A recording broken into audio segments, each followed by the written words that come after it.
All right. Well, welcome everybody. That seems appropriate. Thank you for coming today. Certainly, please feel free to come up to the table.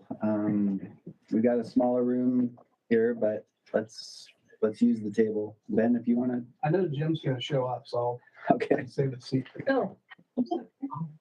All right.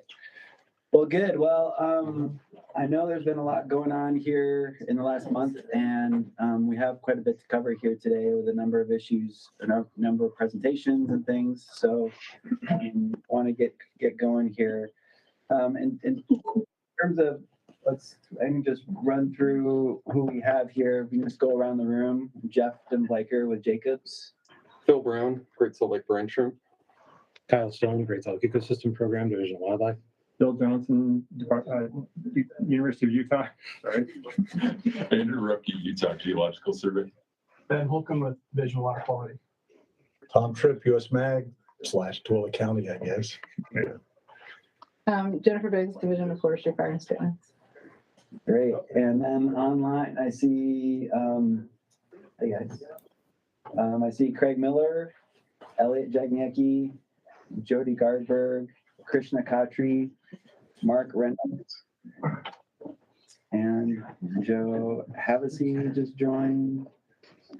I think I said Krishna Khatri already, and I think is that everybody online? Ryan Doherty, Cargill.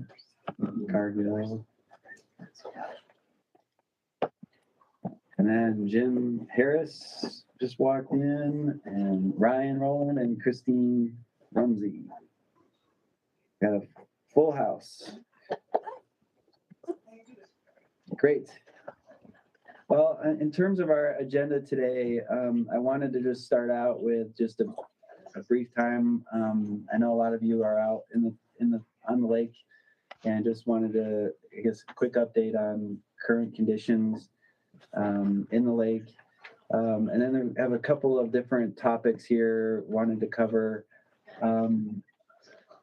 There's a USGS and DWQ have been working on an updated sampling analysis plan. I think Jim was going to give us a quick update on where that status of that. Bonnie Baxter is at another meeting, but she's going to call in at some point, so we might have to just, if you don't mind pausing, she's at a library doing something, and so we'll probably stop Blinds probably where we are, and let her give us an update of Dave Herbst's visit. I think that was last week, the week before. Phil's got a presentation on his analysis of inflows to Great Salt Lake, and then Jim was going to give us an overview of a letter from Friends of Great Salt Lake that I think is pertinent to what we're talking about. And then I'm hoping we'll be able to spend the latter half of the meeting just talking about the management options, the ideas that you have all come up with, and trying to prioritize what studies we want to push forward. And I think there is definitely a sense of urgency, and so we'll talk about, I think there's some basic science that we want to keep moving forward, but also I think some research questions that we want to push forward to be able to be in a position to inform decisions. So hoping we'll be able to have some good discussion there. I did send out, as part of the meeting packet, a summary of our last meeting, and wondered if there were any comments on that or changes that people wanted to make. Well, I wasn't at the meeting, but I liked the packet. I thought it was pretty informative. I liked the up-to-date description of where our lake level's at, and I thought it was a great, good representation, I hope, of what really happened. That's what I hope too. Then there's always a YouTube video to prove you right or wrong too. So wow. So I guess if there's no changes, if a motion to approve the meeting summary for the record. So moved. All right. And a second. Second. Second. Start doing Robert's rules. Okay. And, These are Jeff's rules. yeah, Jeff's rules, yeah, right. And any, I guess, all those in favor of approving those? I think we've got a majority of folks here. I'm gonna abstain. I wasn't here. Aye. Right. Anybody vote against that, against the motion? Yes, hearing none, we'll assume it was approved unanimously. So thank you. We can get that into the project files. So the first thing I wanted to cover here today on the agenda is just observations by all of you. In terms of, the lake is changing quickly, and I know a number of you are out on the lake frequently. And so, if you have just a brief update on what you've seen change and what especially here in the last month, just report out. I'll just say that we were up in the North Arm on October 20, and using the equation of state, it was at 288 grams per liter. But the density we measured was the highest we've measured since 2016, so which I guess kind of makes sense. So what was that And, level 1.231 grams per centimeter on cube. the North Arm? Yeah. Okay. And then we were out on the South Arm on October 25, and it was a touch lower than we measured on October 11. It was at 180, right after our first big storm with Steve. And hopefully that'll be similar to what the USGS is doing. Yeah, we haven't had measurements since October 6th. We didn't make it out. It's scheduled for next week. Okay, So. great. Yeah, so we'll compare it to that one. Great.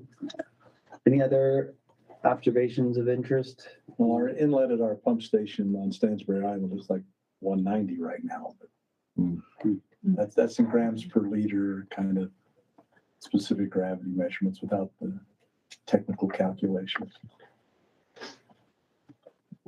Jeff, I just say, I think our growing concern is not the now, but the next summer.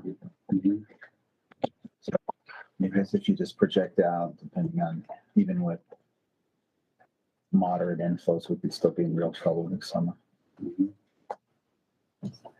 Correct. Yeah, the lake, I just checked the water level and it's plateaued. But I think on our good years, it's starting to come up already. Are we ready to call the new historic low? I'm optimistic, but we're not gonna call it just yet. But it does look like it's level off. 4188.6. Probably. Well, being a 40-year watcher, this is about when I usually expect the low point is. Yeah. I think you're right. Sometimes September of 83, it started going up, or September of 82, excuse me. We need another year like that. So, but right now it looks like 4188.6 will likely be the new historic low ever measured on the South Arm of Great Salt Lake. Not the highest salinity. No. Anything else? If not, we can move on to the next item. Or I guess maybe before we do, how many of you were all able to participate in the USGS symposium? There were a lot of. Thank you for being there. We really appreciate your input, engagement. And I don't know if this is done. I'm curious to hear all of your thoughts. Maybe no. Thank you. Yeah, there's a lot of great stuff that was brought up. A lot of ideas and questions. Yeah, I like the presentations. I thought the questions sometimes were too broad for any interest in me. And what is your connection? How are all the terminal lakes in the basin connected? Well, I can find them all on the map. might be birds. Yeah. But I think, yeah, there's a lot of great stuff. Were the notes gonna be available or? I think Rebecca is gonna email out the presentations. The recorded notes, I'm not sure. They won't be, like the note takers in the breakout room. I'm not positive. I can ask them. Okay. And then, I don't know if maybe you can be, maybe you already have, but obviously the work that this committee is doing, I'm sure they're aware of. Yep, totally, Of all this definitely. and these questions that we're raising. And Yep. I think there's a lot of synergy between those programs. Well, good. Well, speaking of programs, I mean, Jim, can you give us an update on the sampling plan that? Yeah, I think then, I don't know if you've got a hold of your graph. Yeah, so, yeah, and just quickly before Jim starts, Jeff, Mhm. I neglected to put our slides on a thumb drive, but Hannah McKilwain is emailing them to your address. So, but I think Jim has, Yeah, I'll just kick it off, just to give a little bit of background for the group in case you haven't been introduced to this, but about a year ago, we started the process of coming up with an MOU, an agreement between us and Forestry, Fire and State Lands at the end of the whole CMMP, the requirements that the railroad had in place for monitoring the breach and the salinity in the Great Salt Lake. And so as part of that process, we agreed, the Division of Water Quality agreed to contribute by developing a sampling plan or helping Forestry, Fire, State Lands develop one to meet a number of needs. And we're at the, just to give you an update on that, we're, I think, at the last version of it, I hope. And then we're also finally in the final stages of negotiating the MOU between the divisions and kind of just documents that arrangement. But one of the things that we're not requiring, it's a voluntary monitoring because they're operating under a national permit, so there's not going to be the same kind of monitoring requirements required of them for that. But I think we mutually agree that doing something very similar to what was being done during that 5-year period of monitoring is valuable for this group and others making decisions. So, and there'll be some reporting elements that we talks about in there as well. I'll talk about in a second. But the main purpose of it again is the effort of developing the sampling plan was to review some of the existing data collection efforts by USGS, UGS, the GSLEP, everything that was going on. And in doing so, I think we circulated a document last spring summarizing that for your input. But the exercise was very valuable because I think we found that there wasn't really a need to layer in another reporting or monitoring requirement or sampling plan because a lot of the bases were being covered by existing monitoring programs with some exceptions. And I think maybe Brian or Christine could talk about some of those and of what's been added. But so we wanted to leverage that existing work and kind of consolidate. So the intent of that was to monitor salinity in Gilbert Bay, track the performance of the breach modifications. With the addition of, we added in some of the physical measurements that UPR was providing us, just as a assurance that that the performance of the breach is actually intact and it's not degrading, accruing materials or eroding. And then I think we added some improvements to the flow measurements of the breach.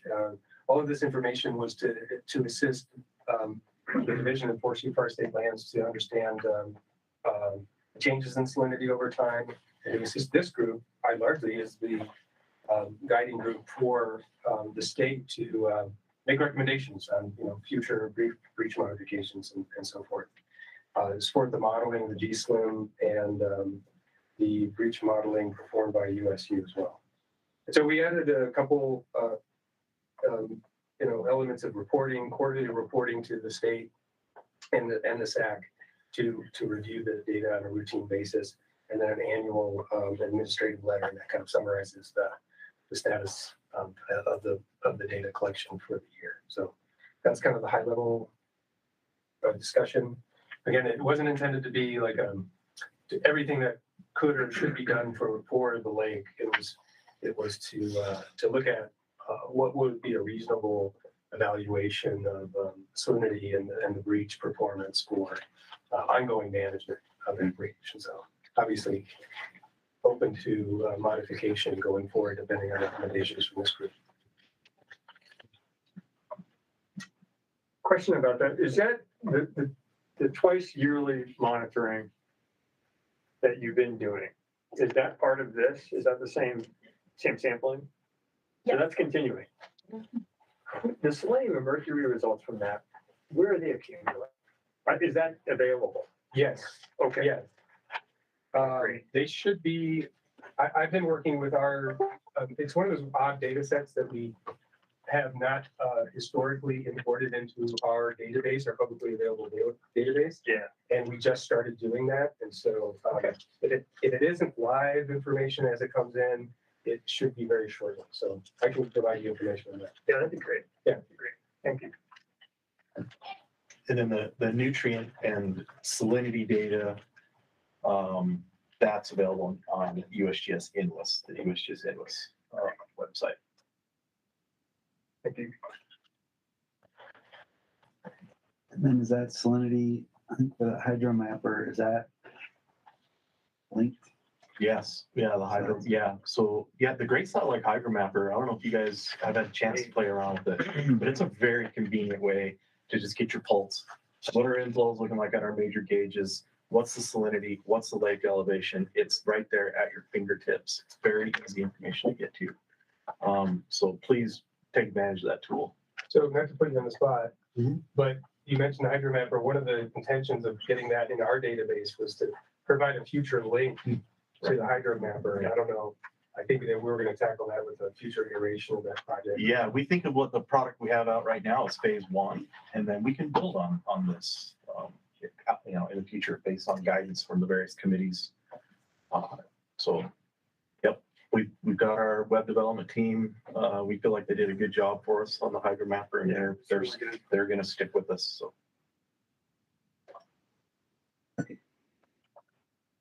Any other questions on what Jim just presented? Anybody online?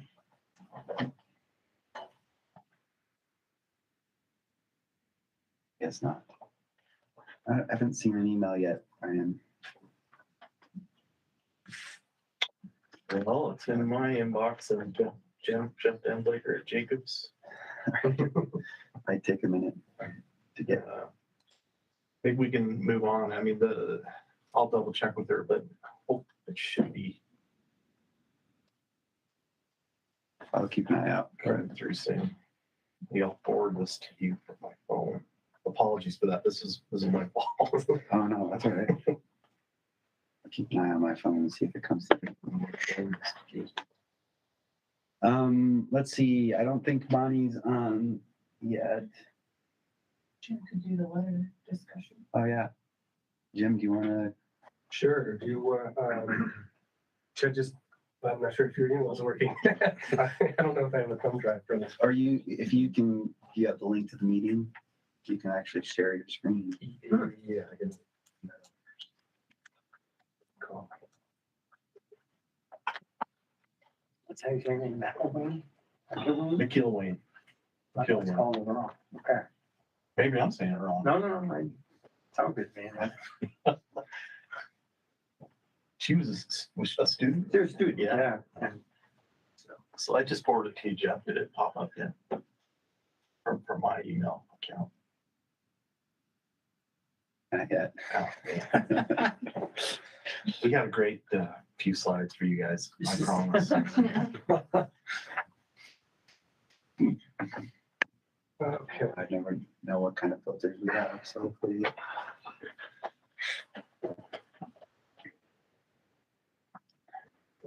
Sorry, wasn't ready for this. Well, why don't we, I've got Phil's slides here. Oh, shoot. Yes, I don't. Maybe it's Adjourn. I have I know, a USB drive.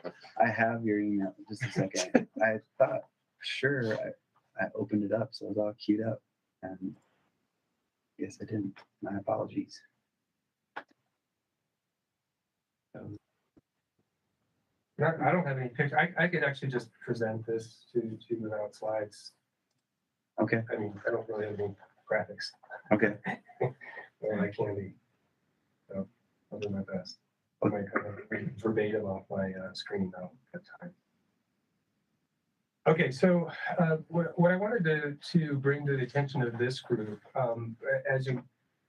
as part of a public comment period associated with the U.S. Magnesium Canal Continuation Project, we received a request from Friends of Great Salt Lake to perform an emergency listing of Gilbert Bay as impaired as part of our 303D list to EPA. And I'm going to give you a little bit of background because I'm not sure how many people are familiar with our programs, but I think the background is really critical information on how our process works and so forth. So bear with me. If you guys are familiar with this, it will be covered material. But so as you may be aware, we are required by a Clean Water Act to provide every 2 years an integrated report to EPA for their approval. We just got the 2022 list approved, the integrated report approved by EPA. I'm going to alternate between this words list and integrated report. Now, the integrated report is actually based on 2 reporting elements from the 305B and the 303D sections of the Clean Water Act. And they just call it the integrated report. Where the rubber really hits the road is the 303D list, and that's the list of impaired water bodies that are required for states to perform some pollution control or TMDLs associated with those water bodies to improve them and get them back into the water quality standards. So that's what I would say when I say listing or water or impaired list. That's what I'm referring to. So our most recent report was approved. It's on a 2-year cycle. So our next one is in 2024. And we're currently actually open up for public comment our assessment methodology for the next cycle. So we do that separate from the actual listing process. So we agree to sort of the ground rules of how we're going to do our assessments. In the intervening times, we gather up all the pertinent data, evaluate it, and then issue the list. So they're kind of 2 separate processes. So the assessment methods are open. And it'll become apparent while I'm saying that, or I'm giving that information. So they're asking for an emergency listing process, which we've never done. So this is all kind of new to us, and we're here to gather information and to inform you of this process, because this is an important group of technical stakeholders that we would like some feedback from. So as part of the Clean Water Act, also we're required to establish water quality standards, which are comprised of uses, defined uses, and also criteria intended to support those uses. Gilbert Bay has its own class it's classified as 5A, that's protected for frequent primary, secondary contact recreation, waterfowl, shorebirds, and other water-oriented wildlife, including their necessary food chain. That's how it's defined in our standards. We only have one criterion developed for the Gilbert Bay, and that's for selenium and bird egg tissue. So we don't have any salinity or salinity-related criteria developed for the lake. Right now, so Gilbert Bay is listed as Category 2, which is no evidence of impairment because it's only been really evaluated for one use. It's waterfowl. And to give you an idea, there's 5 major categories. Category 2 being partially evaluated or no evidence of impairment. If it was if all the uses were evaluated, it would be turned to Category 1. The not supporting uses is turned to as a Category 5 water, and it's not supporting 1 or more uses. That's what we've been asked to list the lake. And within that listing, there's the option of defining it as threatened or as impaired. The threatened category is still a Category 5. It's kind of splitting hairs, but it's basically termed that it has the potential in the next cycle to be fully impaired as a water body. And it highlights maybe the need to get some additional data or supporting evidence. But in reality, it is a category 5, just so you understand that. And they have indicated that they would like it be listed as a threatened or impaired water body. Another category I should list, there's a whole bunch of 4 categories in there, and those are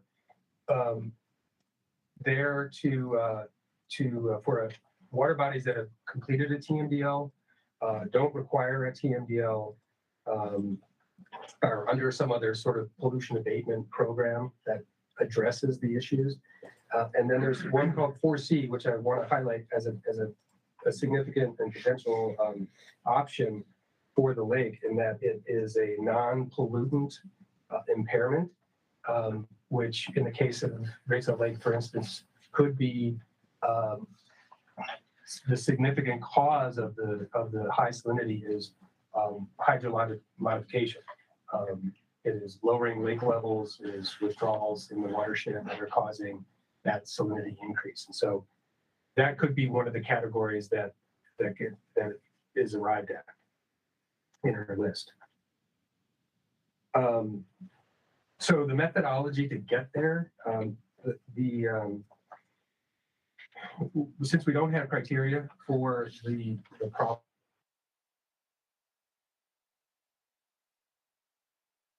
and I'll read this because I'll mess it up if I don't. But among other things like debris and other like blatant sources of pollution that don't really have criteria, the narrative criteria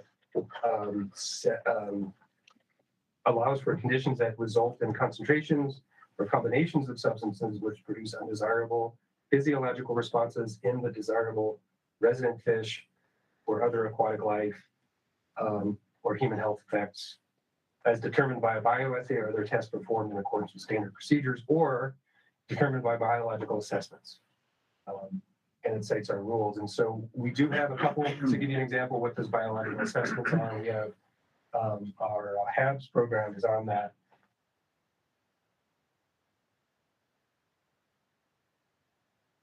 And toxins, which we use to identify advisories.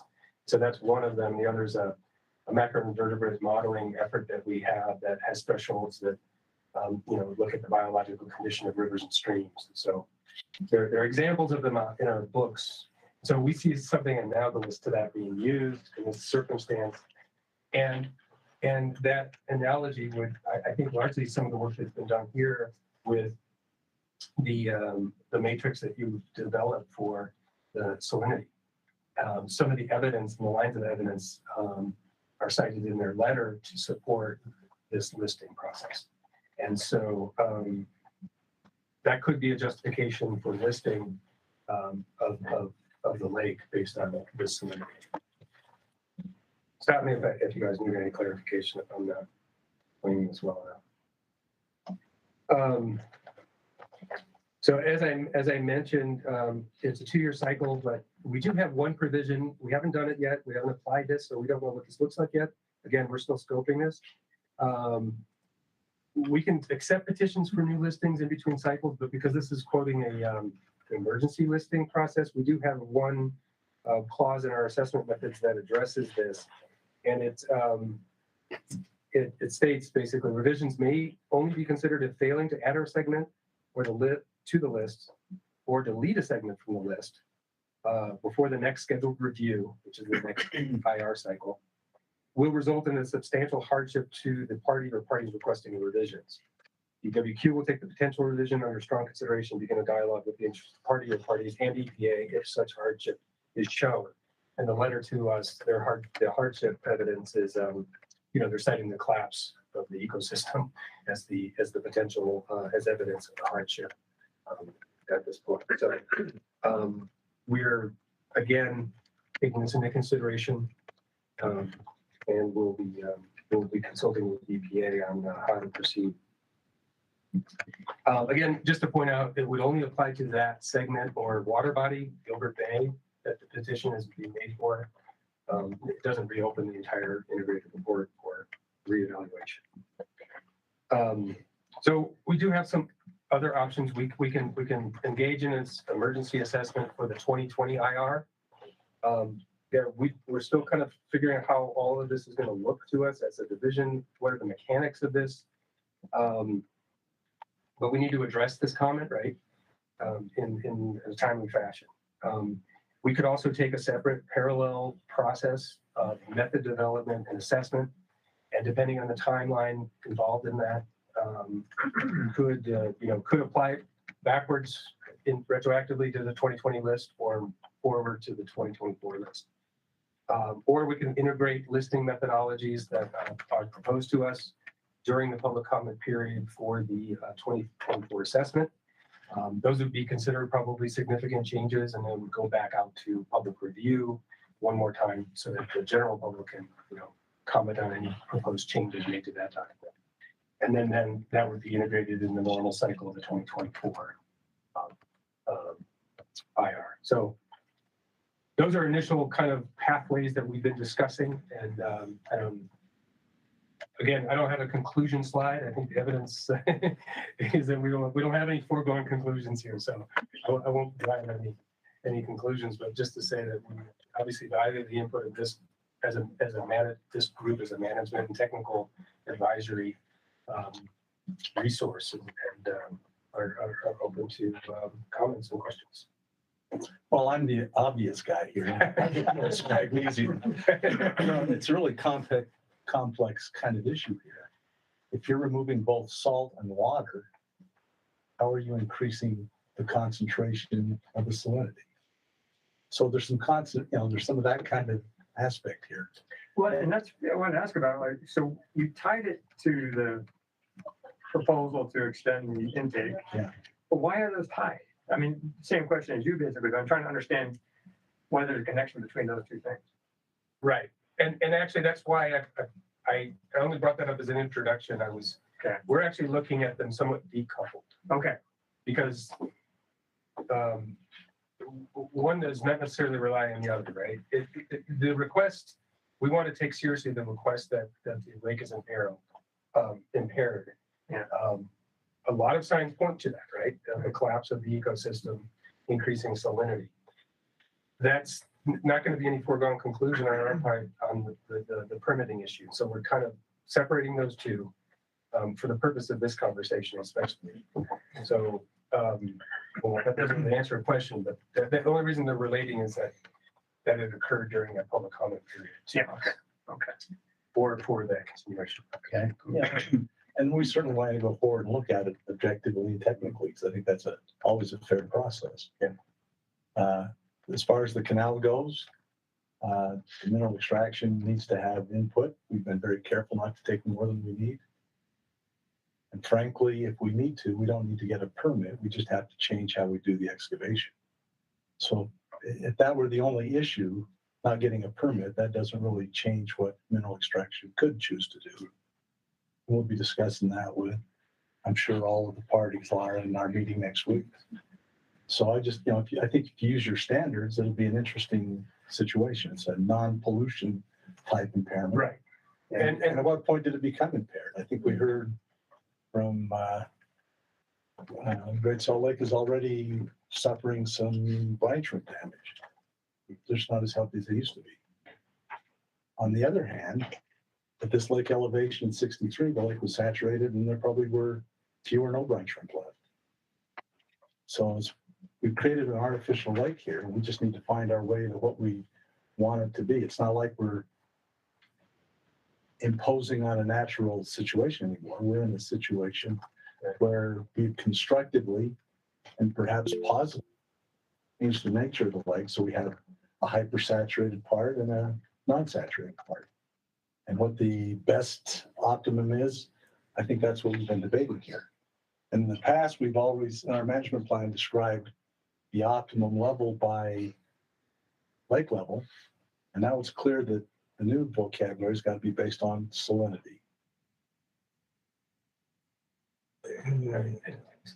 Oh, I was just going to say that, I brought up earlier about the categories 4 and 5C, 4C and 5.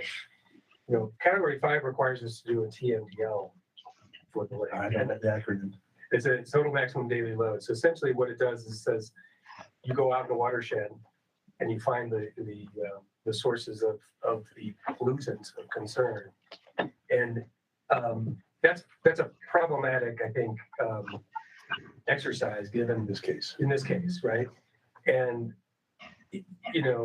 because of the cause really is a manipulation of water or removal of water, depletion of water, not necessarily the introduction of a pollutant per se. And so that might not be a markup in terms of how to address this issue, because then that requires that we put a load allocation and a load reduction of all sources in the watershed. That's one avenue that this would take us. The other being 4C, where it would be some determination that identifies the cause being this hydrologic modification of the system that's driving that cause. But the equal view there, you've also then got to look at probably freshwater removal from the inflow more than perhaps taking salt water out. Right. And I'll tell you, the Clean Water Act does not have authority over water resources in that way to dictate use of water. So that's. Yeah, it's going to be an interesting process to follow. Wait, can you clarify that, Jim? I mean, first of all, that was a huge amount of information. Thanks for that. So that process does not have authority over upstream watershed? In Western water rights, we would not, be able to tell entities that you need to put water here or there. This Clean Water Act is more about, It's additions to the. We could provide recommendations on how much water might be needed to support biological uses. Yeah. But in terms of like mandating it, regulating it, that's not our focus. So. Craig's had his hand up. Yeah. Okay, yeah, so I did have my hand up. Tom, I was just wondering, okay, so when we've modeled your ponds, and we really don't know what's going on out there much, but we've had this 25% return flow. Is that valid, or is that just a wild ass guess? What does that represent? Are we talking about physical flow? Well, yeah, okay. So you divert flow into your ponds, and then you have leakage through the bottom of the pond, and it's like 25%. Is that a good number, or is that a bad number, or do we not know what we're talking about there? I think it's a scientific wild guess. They usually put another letter in there, but it's a scientific wild guess. You've got the Bonneville clay underlying the ponds. So we don't think we've got much vertical migration. And so it's how much water you've got against the North Dike. And that's water that's only a little more concentrated than what the lake is. Okay, So I'm not sure where the 25% came from. Did we give you that? We got that from somewhere, and that's something that David Tarbotton used. And so since David Tarbotton is so much smarter than we are, that's what we use. So I don't believe we supplied that number, but we don't know what it is either. Well, Craig, Gazometers there going the other way when the lake was higher than our pond elevation. So we had some idea of transmissivity of the dike in 1985 and 6. We could go back and find that maybe. okay. Well, and then the next question would be, so is that water coming through the dike, through the bottom of the ponds?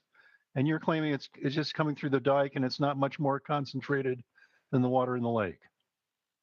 I think that's what you'd have to presume. The study in our final ponds, which is the most valuable brine to us, shows that the bottom doesn't leak very much. And Okay. physically, you can go out along the toe of that dike on the south side, and there's no macro evidence of seepage in that direction. All right. So, but the water leaking back into the lake might. Craig, I have some detail on that. Okay. You have a couple of vectors. You have in your surface brine operations. So if you have a pool of 18 inches, 24 inches of brine, you're going to have a vector that's going to leak out of porous dikes unless they're sealed. We've sealed our east ponds. We haven't sealed our west ponds. Then you have an accumulated salt mass beneath your surface brine. That salt mass is of substantial thickness. The drilling exploration I've done in the past several years, testing that resource, it's equivalent to like a 1-year brine. Is what's sort of trapped in the salt mass. But then you have leakage in unsealed ponds from the salt mass as well. So you have two vectors: a surface brine leakage through the dike, and then through sort of the toe of the dike, sort of draining the salt mass, onto the lake bed floor. That's probably 15 to 20% is what I assume. Okay. So maybe our east ponds are sealed, so we have no leakage, and you do have tight clay, lake bed clay, beneath it, so there's really no vertical migration, all right. downwards. And your ponds on the west are lined so that the berms don't leak. The east ponds are lined. East ponds, right? Okay. They're sealed with a cement bentonite seal down the spine of the dike. The west ponds are not, but to be honest with you, we haven't achieved full coverage for several years out there. We're not even pumping in the west now. So lack of access to the brine. Oh goodness. Well, anyhow, so my question was whether or not that leakage water was more saline than the lake, and it might be a little bit more, but apparently, according to Tom, not that much more. Well, we have dredge cuts on the outside of our ponds over there. You can go sample those dredge cuts, get some idea of what potentially could be there. But you've also got it sitting on clay and it may have cooked up, so it may not even be a representative sampling. Okay, thank you, Tom. But if you had too much lateral leakage, then you would not get the concentration you would expect. In fact, dikes that leak too much, you do really poorly as far as achieving concentration. So just on the fact of the level of the concentration we see compared to what a model would tell you, we haven't got much. 25 is probably too high.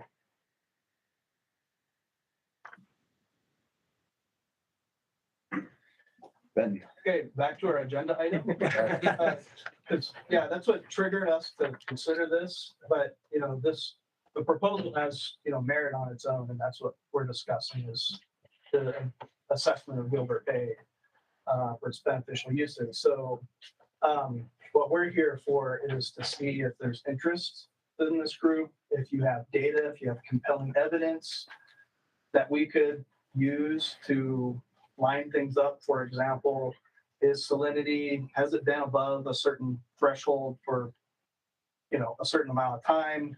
How frequently does that need to occur before something more catastrophic occurs? What's the duration of that salinity that causes that impairment? And brine shrimp are just one element. There's the brine flies, there's the food that they eat. So given that matrix and the data that you guys may have available, are you willing to assist with putting together some kind of methodology and data to make that argument? What's your timing on the process? It's really up to collaboration. Like if we were to go it alone, it would take us a considerable time because this wasn't on our plans. It was on our future plans. Now it's been, things have been expedited. But if we have support and collaboration, it could happen quicker. Before we jump into salinity, it sounds like there's two tracks. The category 5 is actually based on selenium, and the category 4 is based on selenium. Is that correct? No, this is all based on salinity.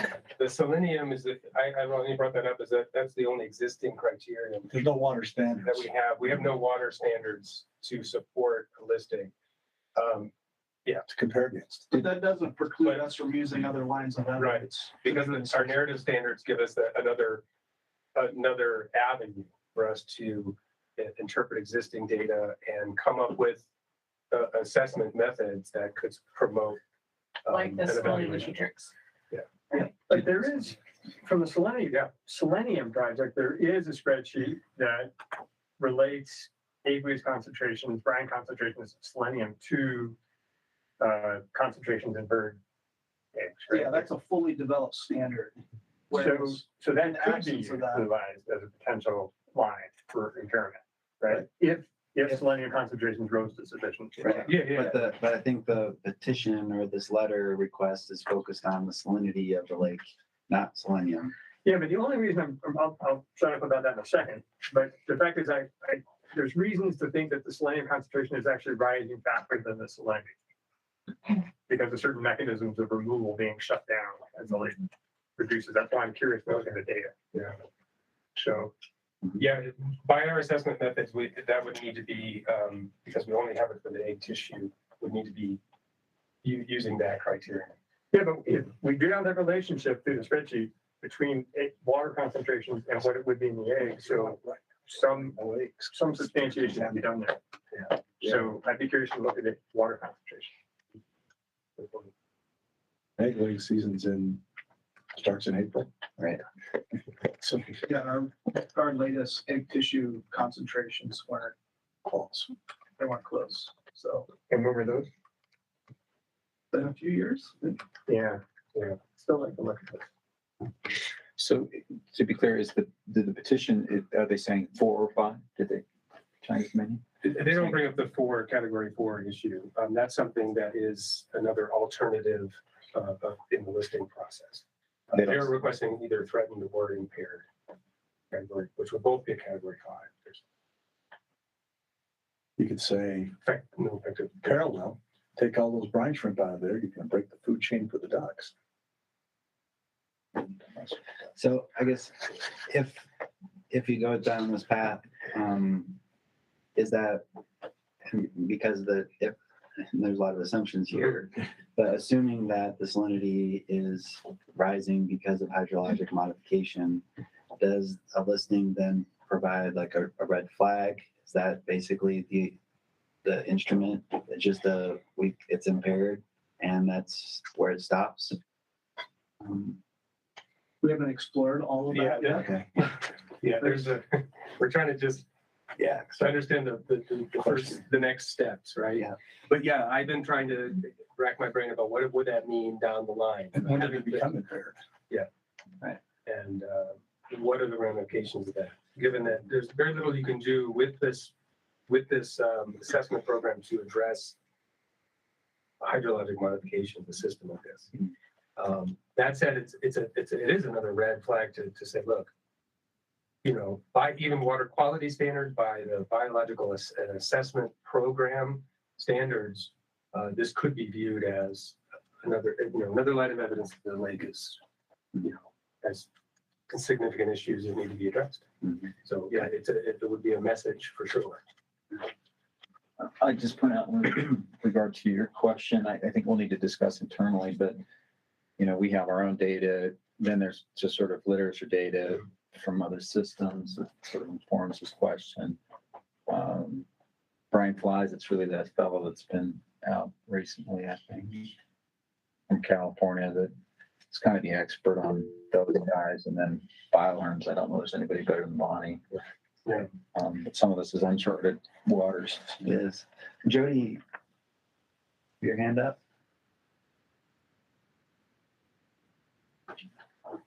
You're on mute probably, Jody. She looked like she took it right off mute. Oh, there. You're back on mute. Sorry, can you hear me? Yep.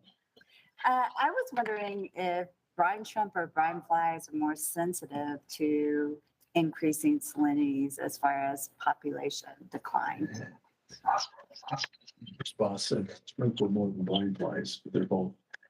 That shrimp are more resistant, No less. less resistant. Yeah. Do you know that?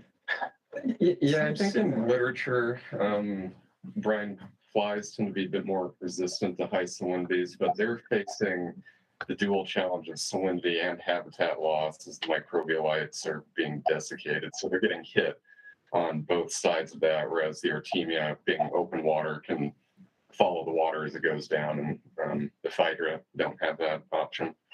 And I know that last week I listened to one of the meetings with Dave Herbst, and I noted to Bonnie, like, I think we might have to adjust our matrix, because I think we showed that brine flies were good till 16-18%. And then we didn't have information above that, but he had some curves that indicated that at 16-18, that's where they start to have problems. So that's, but I think that's an important question that we would have to delve into. So is So I that, think, go ahead, Jody. sorry, is that the threshold you think around 180 ppt? In that area. Okay. Yeah, because I think at 16, we start to see a decline in the brine shrimp viability, or they become more at risk. I think the microbialites were at 16%. I think what Dave Herbst showed last week was more at 18%. But I think by the numbers we're hearing, we exceeded both of those already, which I think is the concern. Is our team association worried? Sorry? Are you worried? Oh, yeah, absolutely worried.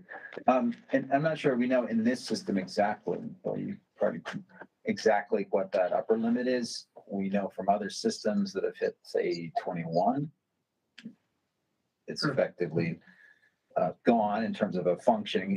It's hard to kill brine shrimp, right? I mean, it might be there in a decade if you put water back in there. But what's that, East Arrow? I think it was East Arrow that just barely tipped over just this summer and went from. Well, I don't know what Joe knows, but I know in our first pond, we still have shrimp until it gets up to about 0.8% magnesium, 0.9% magnesium. And then you form salt and it just clears out everything in the water. And right now we're at 0.72 in the lake, South Arm. So you're not that far from reaching that point. Yeah. In terms of magnesium, that's all I talk. I mean, No, I can't tell you. it's right. It's Our data set and the things, the lab experiments by Gary Volofsky and some of that, it points to that the shrimp can survive. It's their food resource. It's the phytoplankton community that shifts.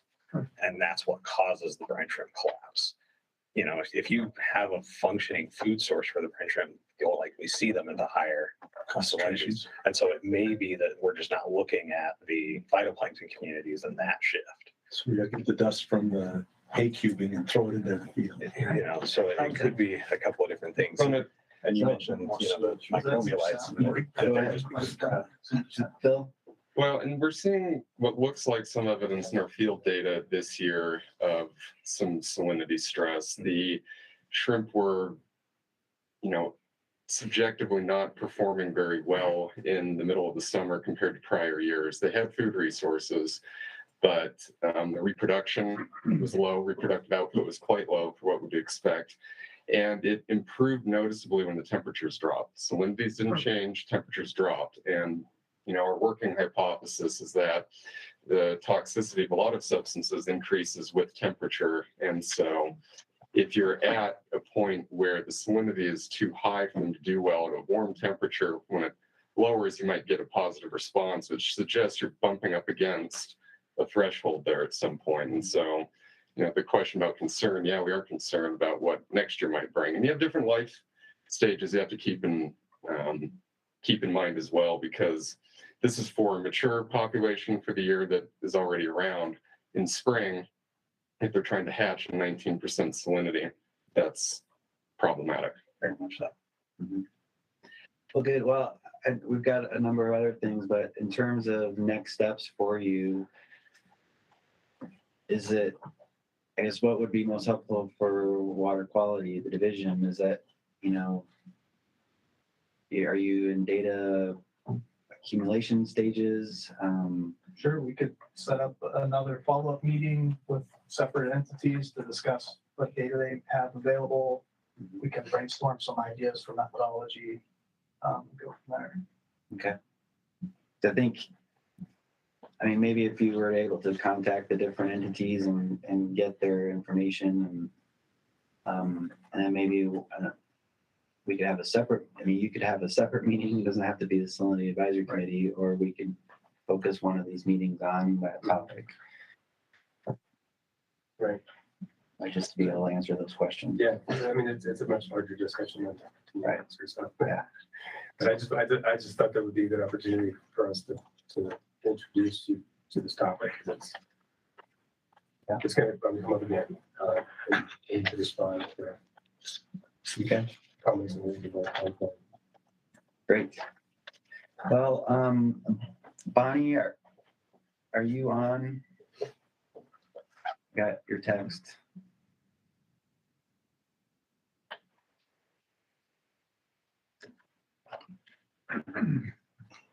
She said she was ready to hop in. Table. This is from the Great Salt Lake Summit of October 13th. These are the. Bonnie, are you extractions from online? Great Salt Lake. Oh, yeah. This is Here. the total. This is agriculture. Reservoir evacuation. Well, Extraction, the other one on the bottom. I guess let's, So they're worried about this one, then. let's see, Ryan, I have your slides. Yeah. Um, Let's go through those. That might be good to just remind everybody of some of the monitoring we've been. You've got EQ to remind them of the monitoring that we're doing. Some of the monitoring anyway. And Christine will start off with these. We just have like 6 slides, I think. So Yeah, we just wanted to give, Pulling out slides for wanted to remind folks of where we're collecting data and what kind of went into the monitoring plan that Chip discussed. So the ongoing efforts that we have are that we have a data collection effort that happens twice a year. That's in collaboration with DEQ and USGS in June and October. The sites where we do that are in this kind of orangey square, and those are 11 sites throughout the lake and Parkington Bay and Bear River Bay. Some of our more frequent sampling occurs in collaboration with Great Salt Lake Ecosystem Program, where we have 4 sampling locations in Gilbert Bay. And then we have inflow sampling on the Bear River, Weaver River, Farmington Bay outflow, Goggin Drain, at the New Breach in both directions when we have both directions, and at Lakeside when we have flow. And the things we're measuring are major field parameters, so pH, specific connectivity, dissolved oxygen, and temperature. So we do at every water quality sample. For every water quality sample we take, we measure nutrients, so nitrogen, phosphorus, and asphyxiation, filtered and raw, and also density and salinity. And the Great Salt Lake Ecosystem Program is really focused on nutrients that feeds Gary Volovsky's ecosystem model. But because of the existing equation of state and how economical it is to measure density, we were able to tack on density and salinity to all of those measurements, and we have done that since 2010. So, and then we propose in this monitoring plan to add on major ions quarterly to begin to track major cations and anions in the system and the composition of salt. How far down are you going? Did you pick up lithium? Did you pick up boron? Or those in minors? Well, those are minors, and I don't think where we will be measuring those in the monitoring we propose. Okay. Yeah. But Christine, how old is that image? That previous slide, how old is that image? That's a good question. Hannah made this. I don't know. Okay. Thanks.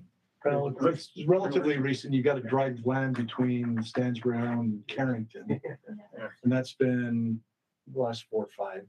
Yeah, well, it looks newer than what's on Google Earth, which was, more than a year ago. And so amazing how clear the sill is between Carrington Bay and Gilbert Bay. Yeah, here. Oh, yeah, it's popping out. Yeah. Yeah, Hannah overlaid the bathymetry on here. So. Because geologically, isn't it truly 2 lakes? Because that sill across there, we talk about being 1 lake, and at historic levels, it always is 1, but it's geologically kind of 2. Yeah. That's right. Thank you. Yeah, sure. Yeah, I can talk about the slide, and I want to apologize again for disrupting the flow of the meeting by forgetting to bring my browser on. So apologies, guys. Really missing stuff. Yeah, I'm sorry. So I'm allowed to bring in presentations. That's the first time that's ever happened. 24 years. So in addition, we are monitoring inflows, major surface water inflows. So we have Ganges Bear River Corinne, Weaver River, Plain City, Farmington Bay outflow, Dog and Drain. We have instruments in there to measure temperature. Is that I'm not beeping. We have instruments to measure water Next meeting temperature. I'm supposed to be at. Water temperature and specific My hair's conductance every 15 minutes, and these are full-blown gauges, so there's also discharge data. And then we compute total resolved solids loads using documented total resolved solids specific conductance regression equations. And the objective here is just to have a handle, a more accurate handle on salt loading from these major inflows. Okay. As Christine mentioned, we're adding to this, we already, as a routine check on this regression equation for TDS specific inductance, we do collect total dissolved solids versus via solid constituents and residue on evaporation, and there's major ions involved in that as well. So next slide. Yeah, and this is specific to the water quality monitoring we do at the breach. So again, we have bidirectional flow where at the surface we observe south to north and then mixing them and then north to south. So here's the bridge and then kind of looking downward. And just kind of going through what we monitor there. Also similar to the parameters I already outlined, field parameters, nutrients, density, salinity, and major ions. So TDS, residue on evaporation, and some of these checks. That's all built into the monitoring plan, and it's done monthly or every other month. You know, and if you guys want to do minors once a year or something, we would offer magnesium's ICP or other analysis if you'd like to expand into the minors once a year or even more often if you chose. Great. That's awesome. Very cool. Yeah, and because we're also planning to do quarterly at 4 sites in the lake at the Great Lake History sites actually. So that could be really helpful for that and get breach. Thank you. And then I don't know if you wanted to go into this. Just, current conditions. Current conditions, we all know the salinities are 185, 180, 185 right now. We can skip that. We can skip this one for now. Yeah. This is for later. This is for later. Yep. This is just a little preview. It's just subliminal. Just prepared. Yeah. Okay. Additional monitoring happening at the new breach. Well, there's a lot, right? So we have lake elevation sensors on the south side of the causeway. So look, we're just going to kind of run through the table. So we're at station number 124. We have lake elevation measuring the south side of the causeway. And thank goodness we have this gauge because we lost our Great Salt Lake Marina gauge because lake levels are too low. And so now this is the gauge where we're getting our official south arm lake elevation. Also, we have weather sensors installed, so air pressure, wind speed, wind direction. Also associated with this site 100, 125 is lake elevation on the north side of the new breach. And we're also measuring water column velocities. We make monthly discharge measurements of south and north flow direction. One there is direction, bidirectional flows.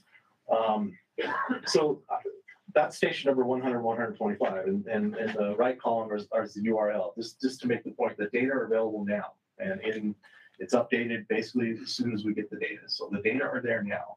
Moving down to monthly discharge measurements.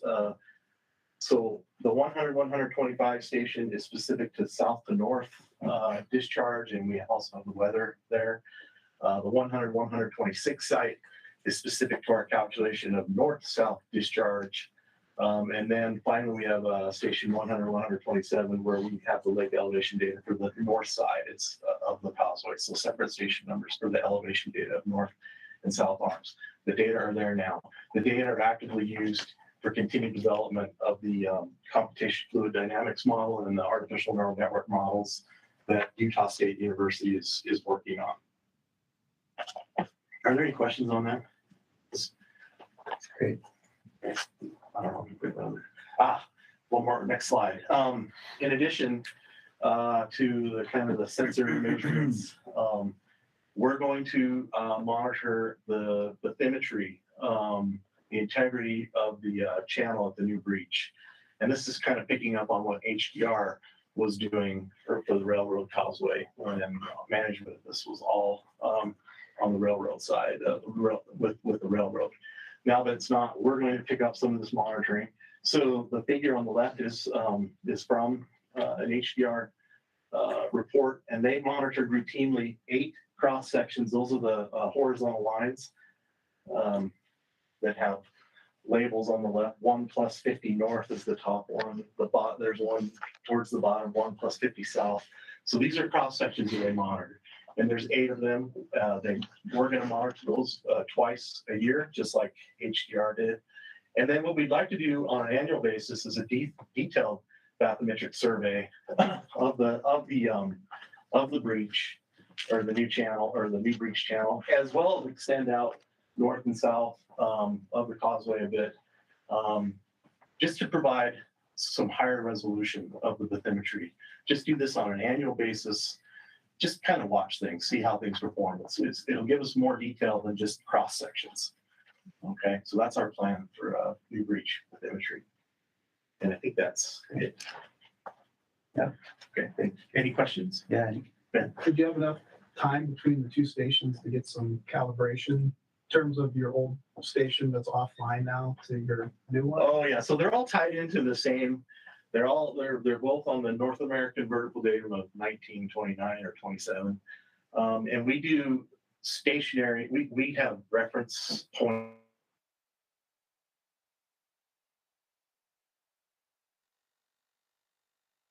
We do detailed GPS, GNS surveys to make sure the datum is correct. So both the old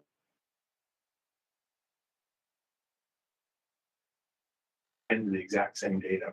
And so if you go and look at the Great Salt Lake Hydromapper website and look at the South Arm Lake elevation, you'll actually see we just tack where the marina data end. You'll see a very smooth transition where the site from south of the causeway, where that data is added, they match up very well. So we think we're okay. Just have opposite stuff.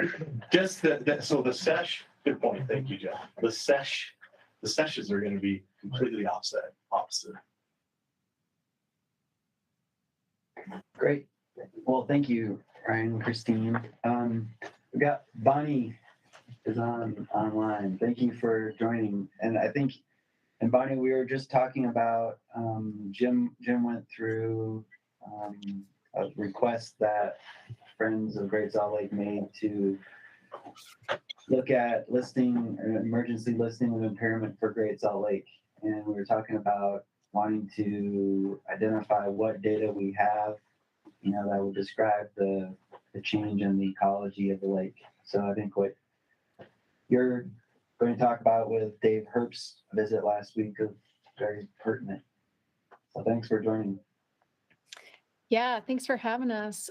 Carly and I are here. We're just presenting at a conference, so we're in a conference room on the side to join you this way. So thank you for letting us pop in. Jeff wanted us to show a few things that we learned, and I'm glad that Jim already gave a heads up. He was really integral to the work that we did last week.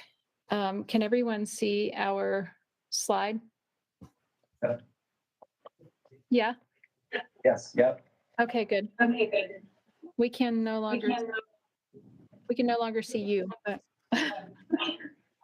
so if you're making faces, Jim, we can't tell. So We can still see you though. Careful. Okay, good. So we went through a lot of thinking together, and some people who were in the room there today were also with us. We had folks, Phil was there, so Brad Martin was there, so Brian Shrimp, our team at Co-op was represented, a National Audubon, Heidi Hoven was there, bringing some of the invertebrate information and wetland stuff. Jim went out in the field with us and was there and just brought some intense knowledge to the conversation. Carly is taking on Team Fly, so this is really becoming her project, and she's mentoring a student, Cora. So a couple thoughts I just want to mention about shrimp as I've been reading a bit about salinity. I wanted to share a couple of things that I pulled out of the literature on Denaliella, for example. In the range that we're at now, that would be between the 3 molar and 4 molar line here. This is essentially where we're sitting right now with salinity. So the Denaliella aren't necessarily happy if that is the favored food of the shrimp. But this interesting paper that I found is Denaliella are accumulating glycerol inside to balance in the high salinity. So even if a shrimp gets less cells presented to them on a platter, they might be more nutritious. So I thought I would throw that out there to this group because it's really hard to predict exactly what's going to happen, but we think the phytoplankton might be lower in numbers, but could possibly be more nutritious per cell. So that's kind of interesting. And also, we were reading a little more about the impacts on artemia physiology itself, not just their food. And so there's some work on that. And I think that Dave really brought home with us about the flies, this energetic cost of living at high salinity. And so we're trying to reframe even what we understand about the artemia food chain in that context as well. So Dave's thinking is causing us to think about, all of the invertebrates and not just the flies. But I mostly wanted to point out this paper that just came out. On the top, it's a heat map for genes. And you don't even have to understand what these genes are, but the top quadrant, as you go from 35 grams per liter to 230 grams per liter, there's certain genes that weren't transcribed or weren't turned on, as you might say, early on, but as you increase salinity, you see that those genes are turned on, and those are stress genes. So things like carotenoids that are antioxidants. So this is why we see red shrimp, and they're smaller at high salinity and they're bright red. These are the genes that are their salinity stress genes that get turned on. And also there's a bunch of downregulated genes that when they're living in the low salinities are on, but as the salinity increase, those genes get shut down. So I just wanted to point out that the shrimp itself is undergoing physiological changes at the higher salinity, and that might be really important for us to think about on any of the invertebrates. Did you have a question? Oh, that's people walking by. Oh, okay. Hi. So I guess what I'd like to know people's thoughts on how we should put this together. Dave and I and Jim and Carly and others like Max with National Audubon talked about maybe some kind of urgent white paper report that just kind of bullets what hypersalinity means for the shrimp food chain and what it means for the fly food chain. And John Neal and Max Malmquist and others put together some tables for the birds that have to do with the fly diet and also sometimes the shrimp. So I'll show those in a second when Carly's talking about that. But I just wanted to mention that I'd love feedback on what kind of product, because we don't want to wait for a science paper, it'll take forever to get published. What kind of product could we put out as sort of an urgent white paper that showing what hypersalinity could mean for these invertebrates of the lake and which birds might be impacted? So stir that around as we finish this up.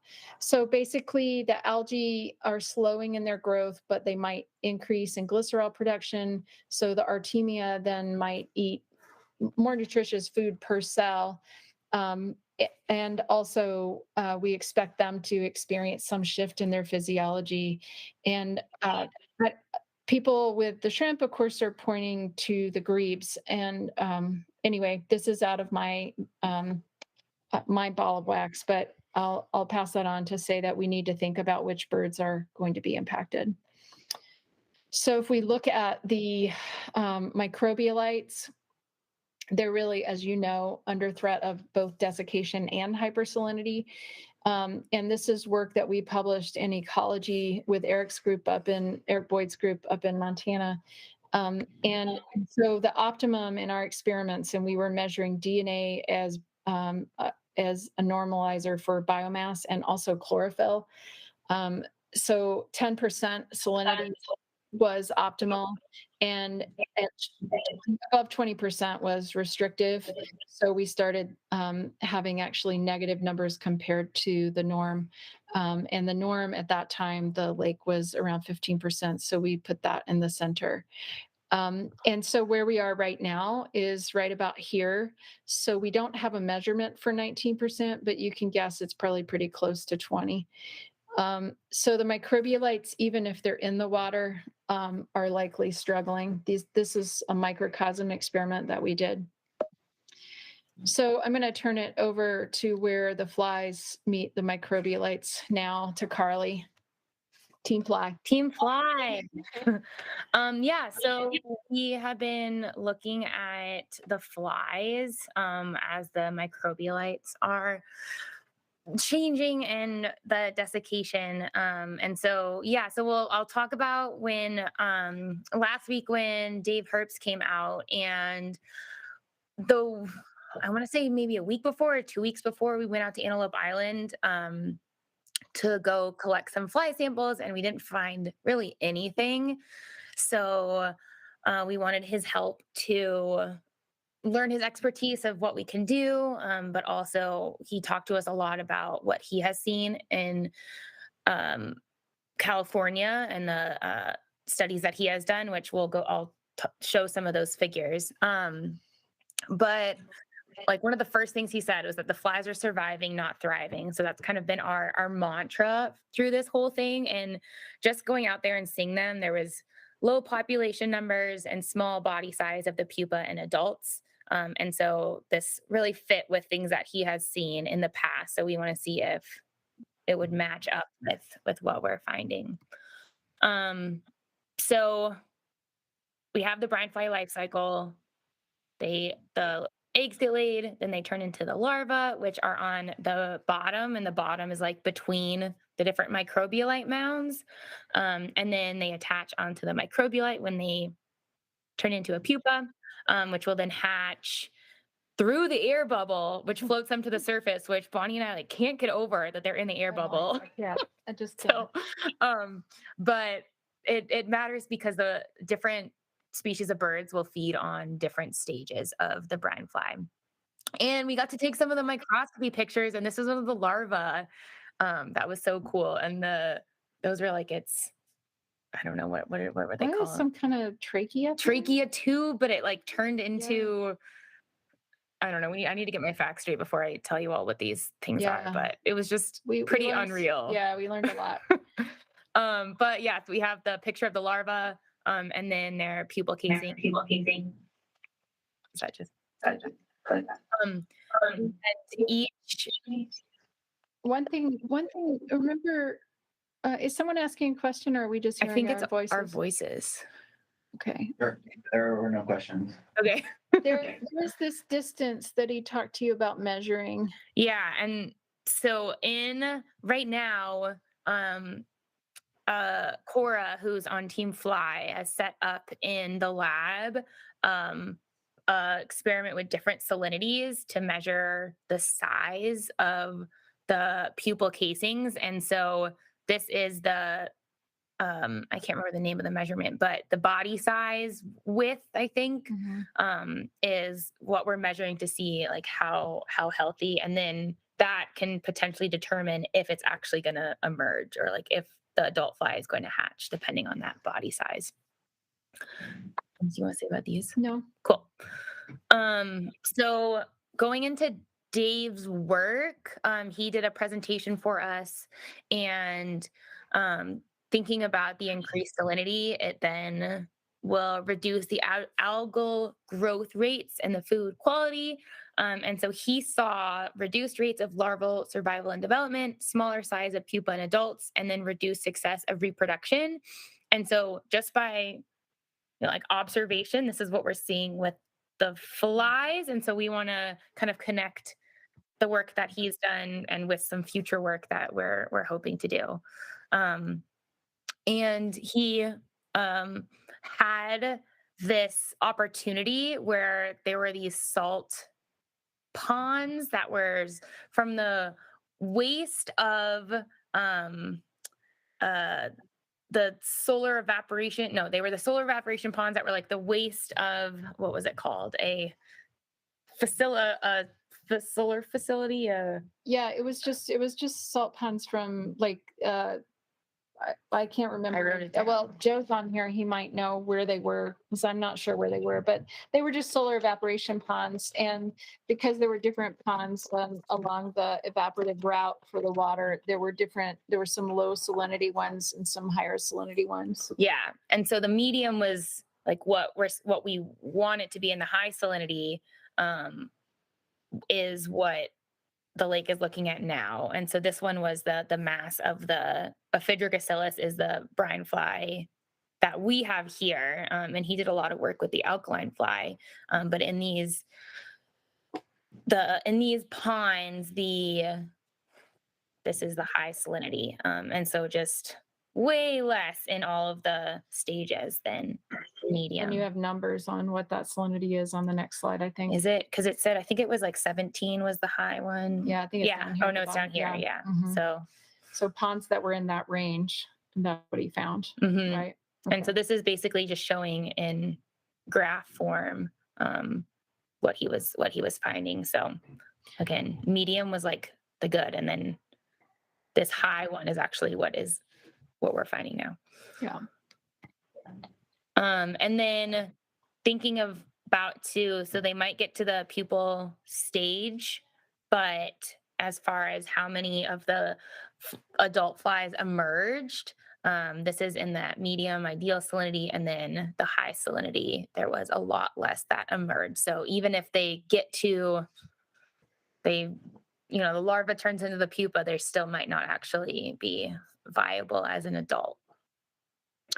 And then they also looked at what the birds, like what they were eating at the different ponds.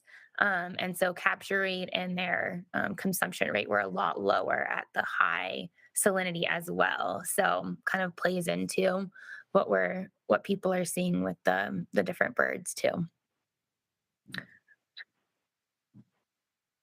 And there's the gull eating the brine flies, which is weird. That's what we're supposed to see, but whenever we go out there, we don't see this at all. Do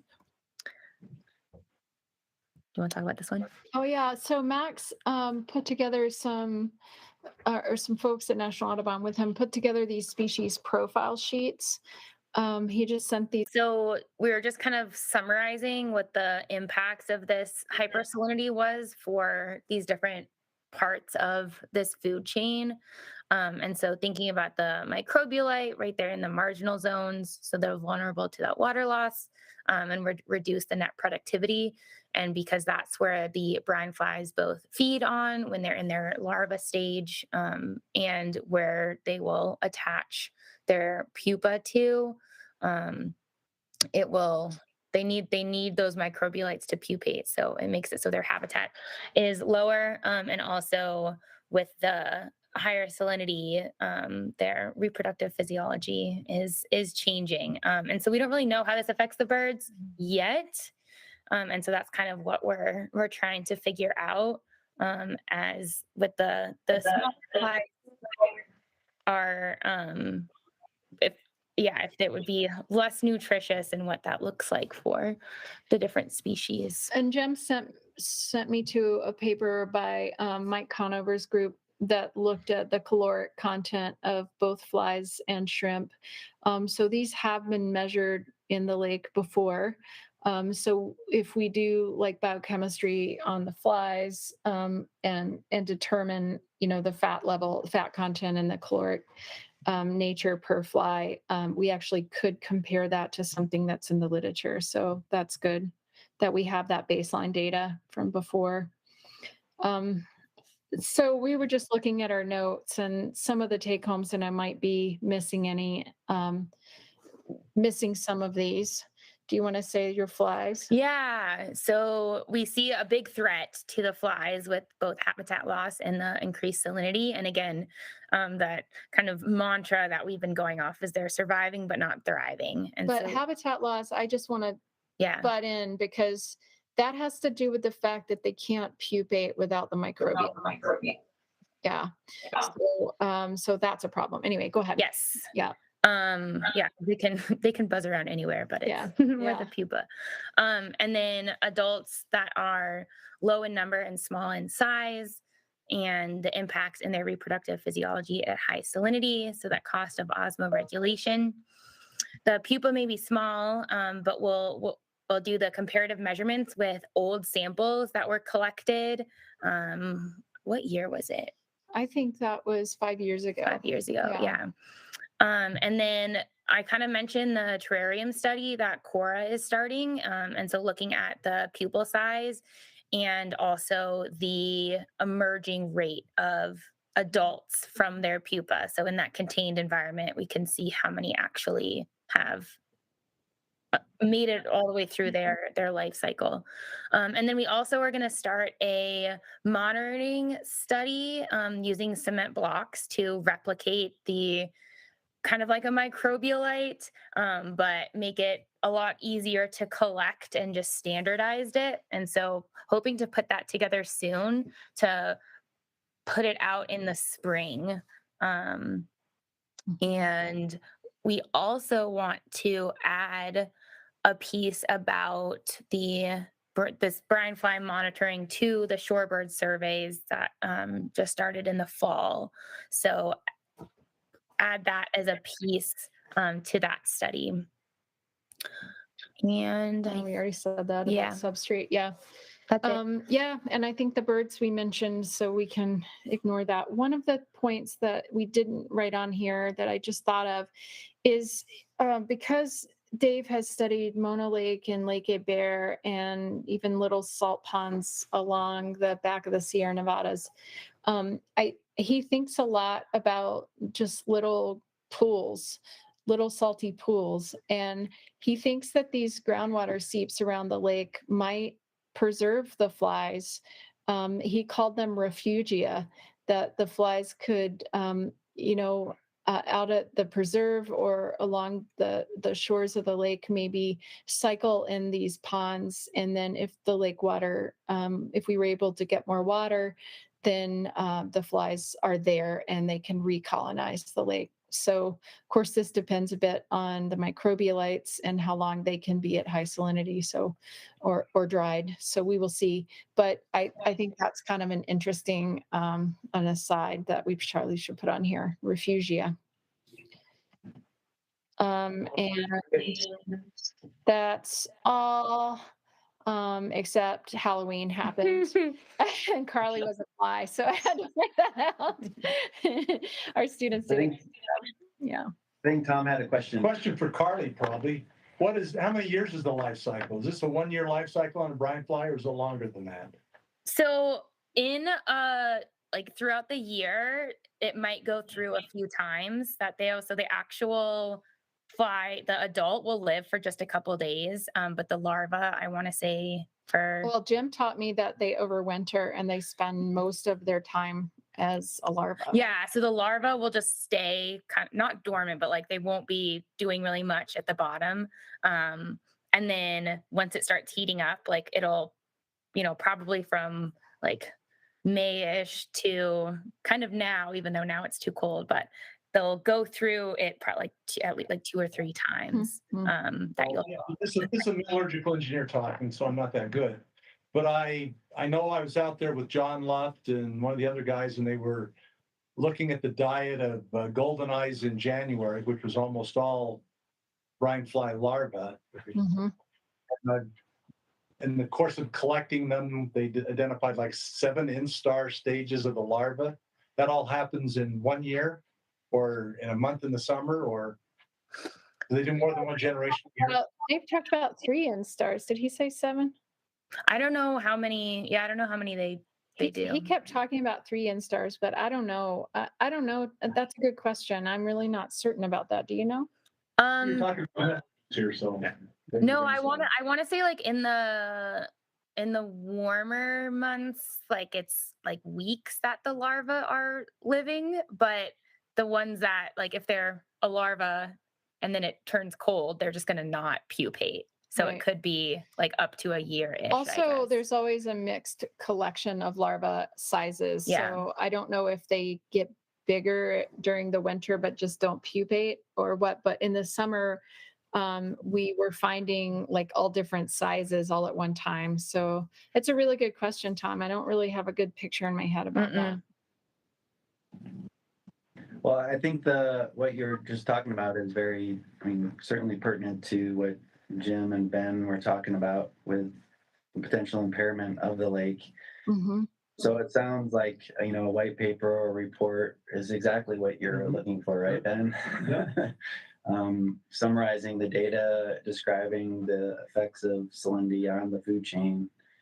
I think that's exactly the kind of information that they need to have. So what they were going to do was contact all the different groups that are on this Salinity Advisory Committee to see what information we all have, and then try to compile that, and then perhaps set up another meeting as a group to be able to talk about that in detail. So I think, a white paper would certainly help document, that would be a lot of food for thought and discussion. So Yeah, good. Well, I think we're starting to get a picture of the impacts of hypersalinity from the ground up, and that's we want to be ready for monitoring the birds next year. I think this could be a really serious year for the birds, and I think we want to know what we're looking for. Right. Great. Well, let's see. So I think what we're going to do, I want to, with the time we have left here today, make sure we have a chance to talk about the science that we need to do. And I'm going to go through these first few slides pretty quick. In our charter, in the document that I sent out to you, there's a summary of what's in the charter, in terms of what the two divisions, the Division of Water Quality and Forestry and Private State Lands, were asking the Salinity Advisory Committee to do. And there were really one question was, well, what salinities are fully protected and maximize the benefits of Great Salt Lake? And I think that's one that we answered, via a lot of the work, but culminated in the salinity matrix. Then the next two questions were, what actions will be required to provide long-term protection and optimization of designated uses of Great Salt Lake? And then the second one was directly pertaining to the berm at the causeway breach. And certainly we addressed the causeway opening, the berm, to try to minimize the impacts of the declining lake and the rising salinities. But we still see the salinity going up.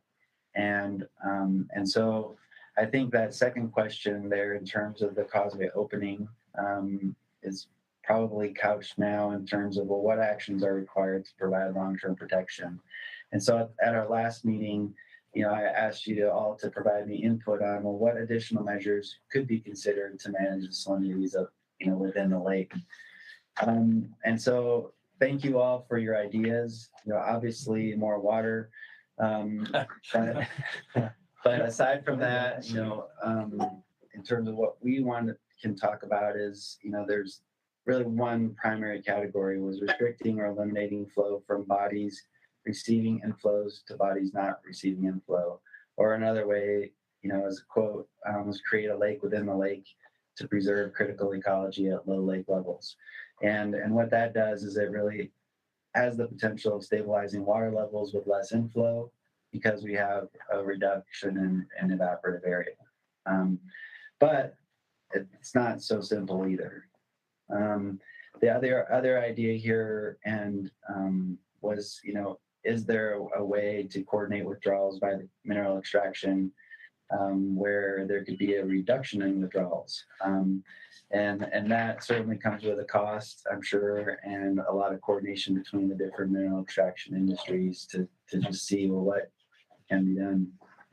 So, I mean, they aren't extracting that much compared to the overall water. Oh, yeah. It's, Yeah, this was presented at the to summit. your point. We're the tiny guys on the bottom and the golden line. Right. And you Yeah. see where everyone else is ticking up a little bit. We're taking about half of what we've taken. In the last 5 years, we're taking half of our last 20-year average. So we've already taken off half. But understand it's offset by higher concentration. So we need less water to get the same minerals. That also being said is we're not building inventories anywhere. We're depleting inventories that we have of various kinds of floors. Cargill's depleted theirs so far that they're really getting desperate for their high-end customers.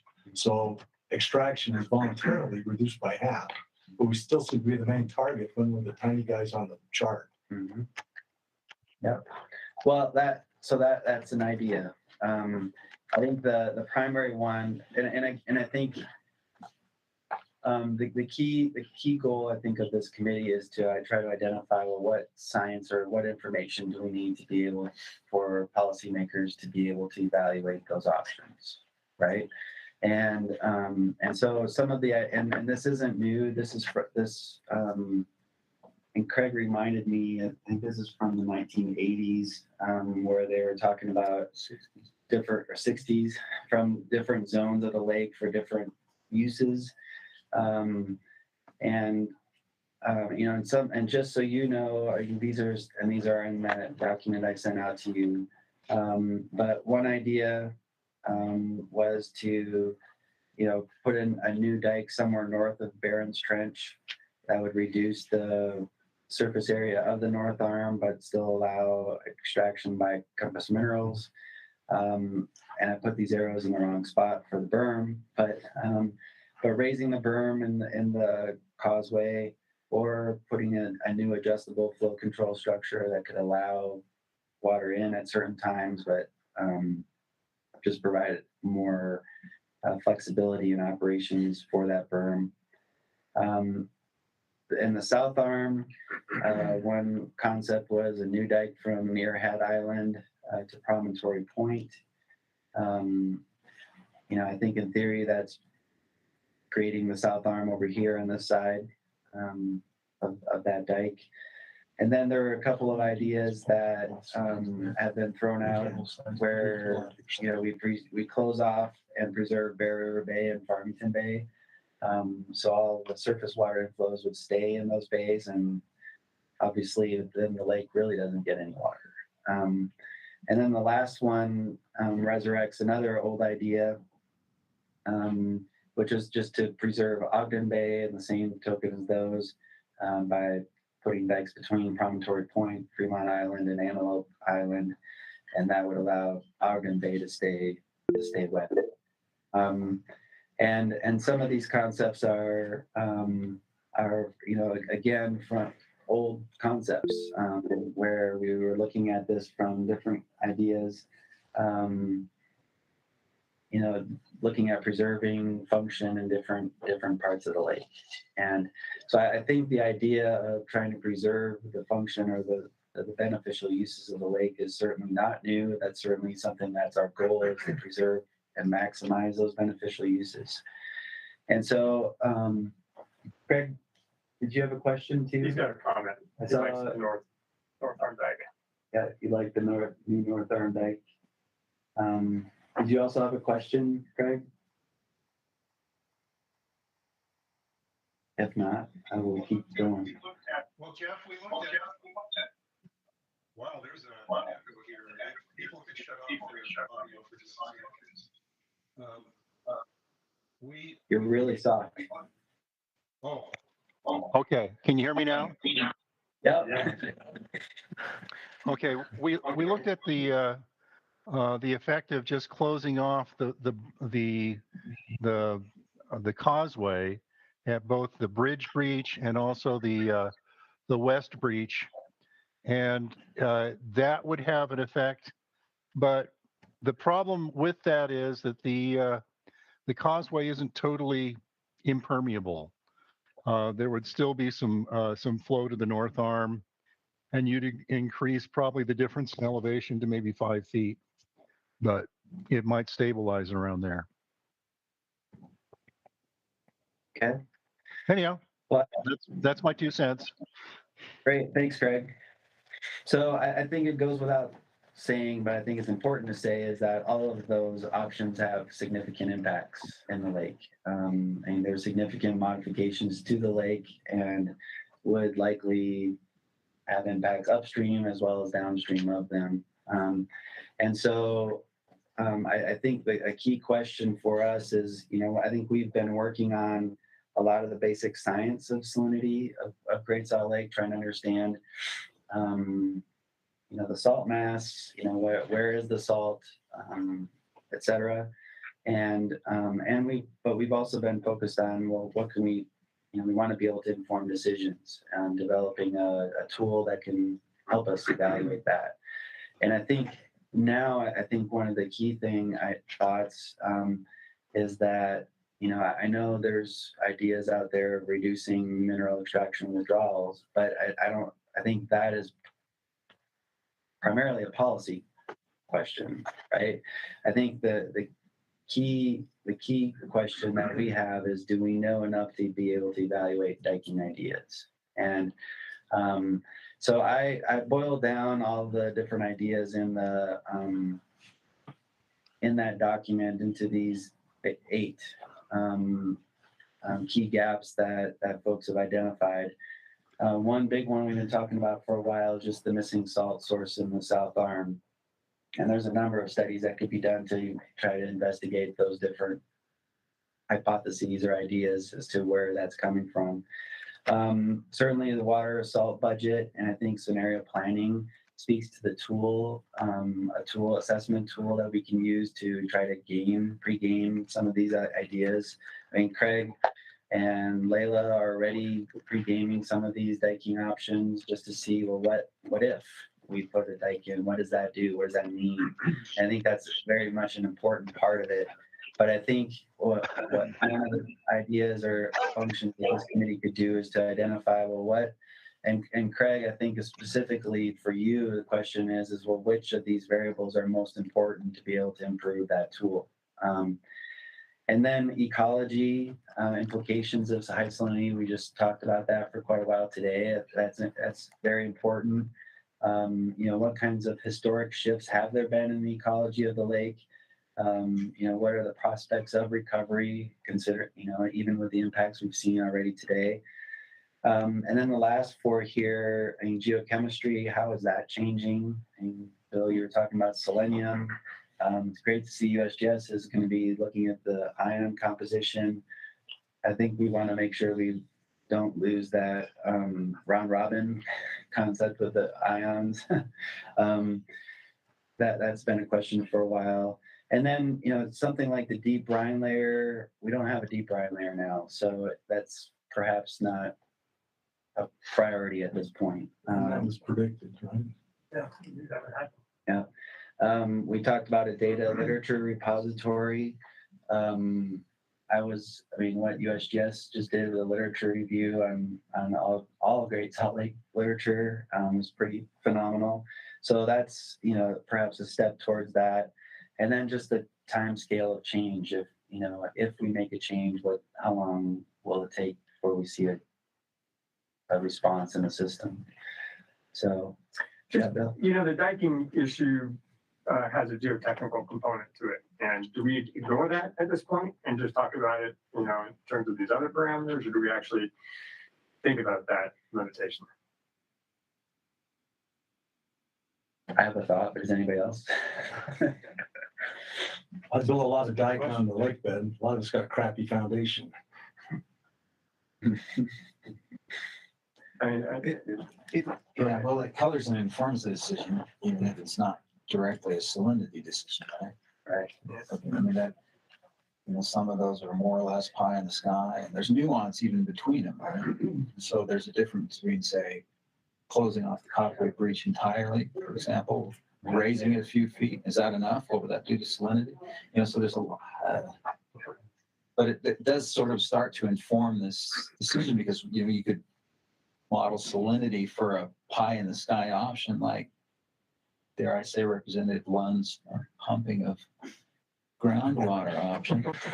You can spend a lot of time on something that maybe we'll never see for other reasons. But I just wonder if, that the separation of Carrington Bay and Gilbert Bay, and if you could dive along a sill. I mean, that's probably geotechnically the most challenging, right? Because that's relatively steep terrain to work on. But does that create the possibility that extraction by Compass Minerals can occur through Carrington Bay, south into Carrington Bay? Tom? And that's the other thing, that extraction, we got together, sat down and said, we're going to cooperate however it takes to keep this all going. So we've offered to let the salt companies come into our ponds and take sodium chloride without any royalty or anything else, because it's just sitting there. There's some things that we could potentially exchange back and forth between Compass and US Magnesium, but not all of these things, they sound real good. We can't do all of them. But I think we'd cooperate, however, to keep all of us going to some degree. But based on what you know, would it be feasible to draw water from Carrington Bay? Oh, yeah, you'd have to maybe make some kind of a conduit to get it there. Yeah, but it's not impossible. Oh, heavens no. Okay. What was the question, Tom? If they closed off the breach completely, are there ways that you guys could get brine from the rest of the South Arm? Yeah, Tom, that's not quite what I was asking. I was asking if you close off Carrington Bay from Gilbert Bay, where Jeff is now got his cursor, could Compass then extract from Carrington Bay? Right if they're on the north end of that or the northeast end of that, Bill, they've got a pump station a little bit farther up. You see that canal that goes out there? Huh. That could be a two-way canal there. Huh. Okay. Because that's the one that intercepts the underwater canal that comes from the west side. Okay. But you're speaking to Compass. What I meant to say is US Magnesium. I'm so sorry. Well, US Magnesium has it easy because we have an access on Stansbury Island that would reach across and be fine. Oh. Right above Craig Miller's photo there. Okay, great. we should probably get Joe's take on these two. Yeah, that's for sure. But if and I'm not sure what the right one is. I'm just fearful that if you tried to preserve Ogden Bay and Farmington Bay, you'd have too much water. Yeah, but the real estate agents would love that. Water Lake. Yeah, you think the mosquitoes are bad now? Yeah. Joe? Yeah. Yes. What are the possibilities if of moving Compass's withdrawal, both from West Ponds and East Ponds standpoint? They would have material impacts to the business. This is, it would have material impacts. It'd be bypassing the West Ponds.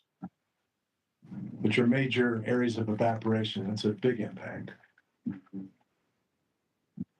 Hey, Joe, can I ask this? I mean, your pond system is dependent on evaporating North Arm water, which is already more saturated.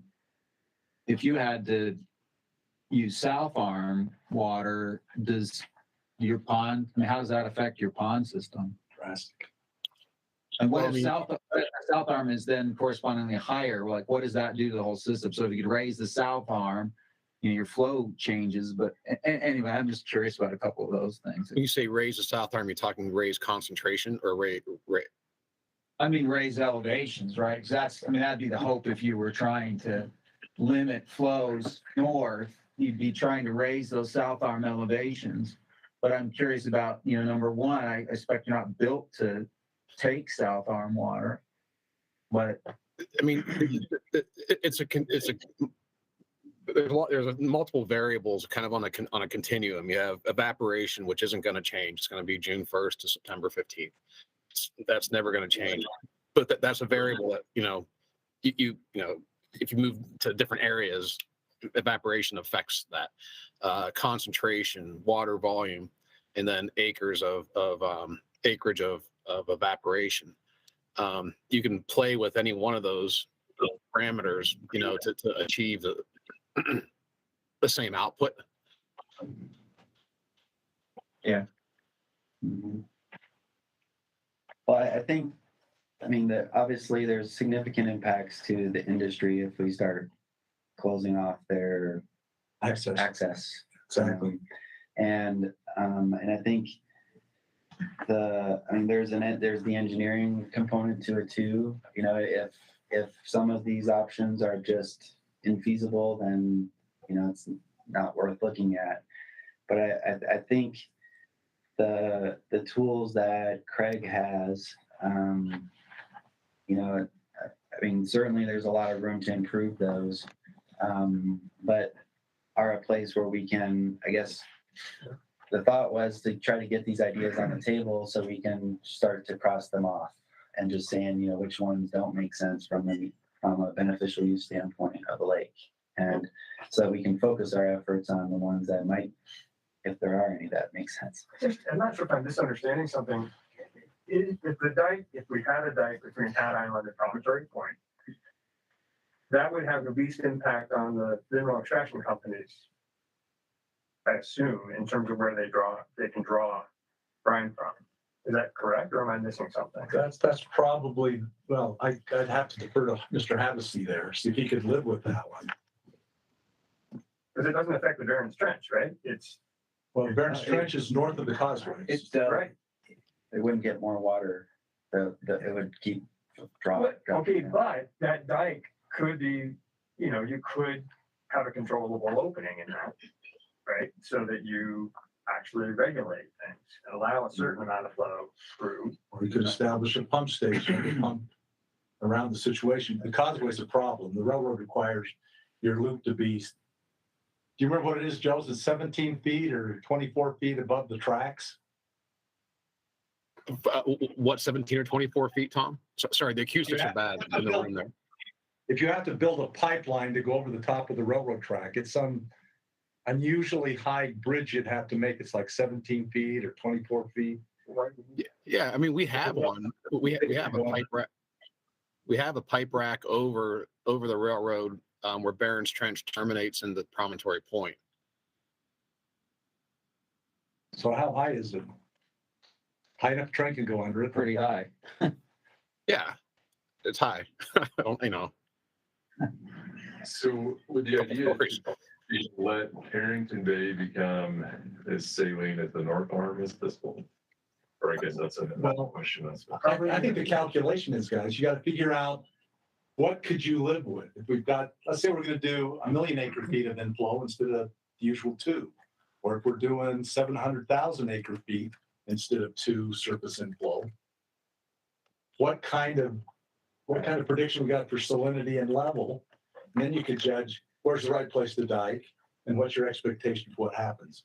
And this group is not going to do that, but maybe Water Resources or UGS could work on those kinds of projects and give us, a chart with 4 or 5 things so you can extrapolate in between and say, does this make any sense or not? But the problem I'm seeing is, how long is it going to stay dry? I think you got to think it's going to go 5 or 10 years. But the 1275 to 13 something went 25 or 40 years or 50 years. Right. Yeah. And what are you going to do in that case? Yeah.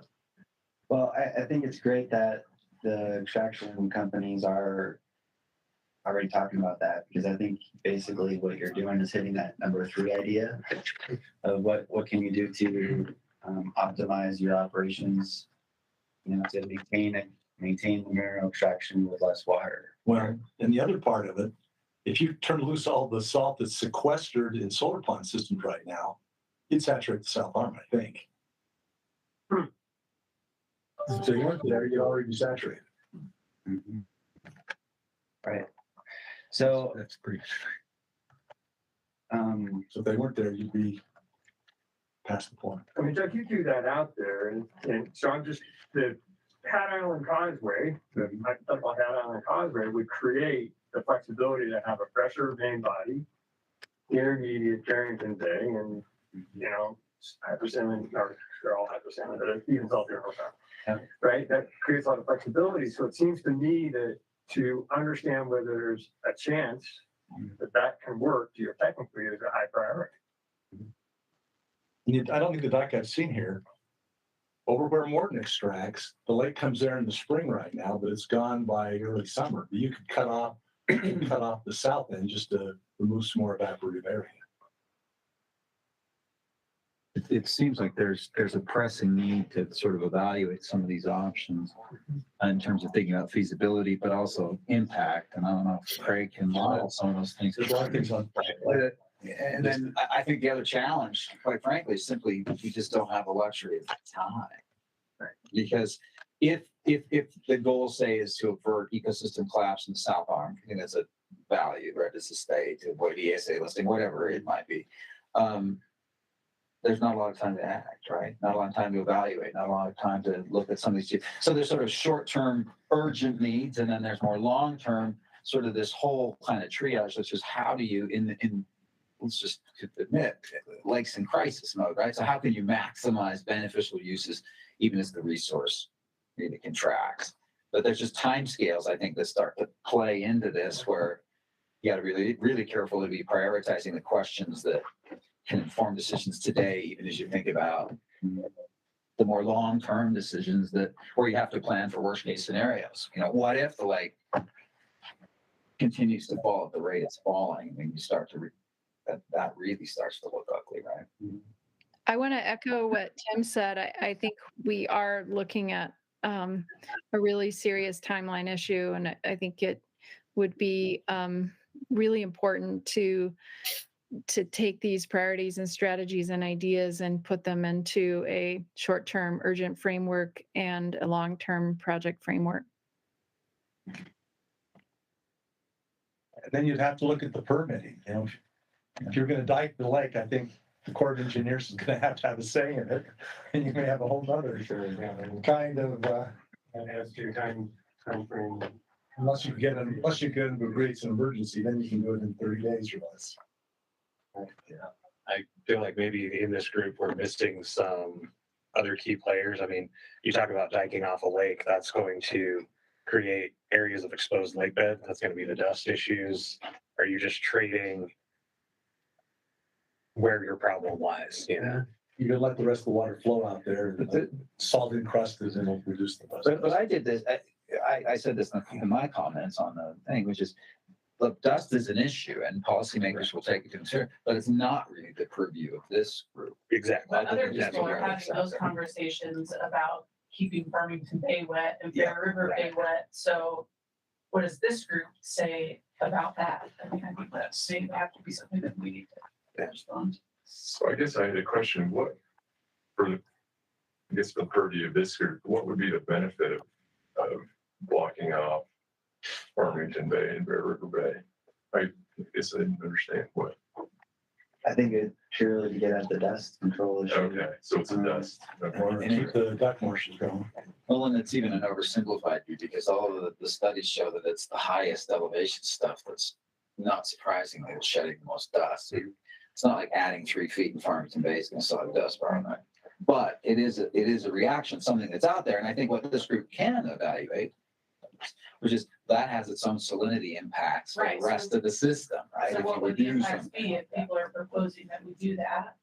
What could this group come back and say, you know what, that's not a good idea for X, Y, and Z?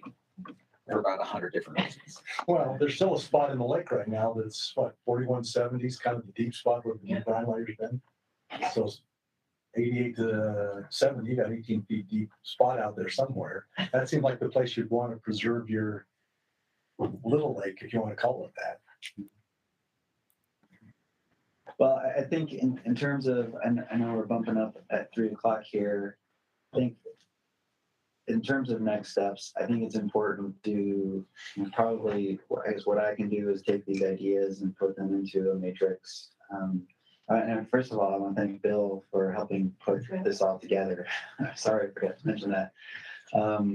But I think the key is, we need to summarize those, and I'll circle back with Craig to see, well, what, has he already looked at these? Because I think one of our intents was to try to, provide some narrative saying, okay, why is this a good idea or not a good idea?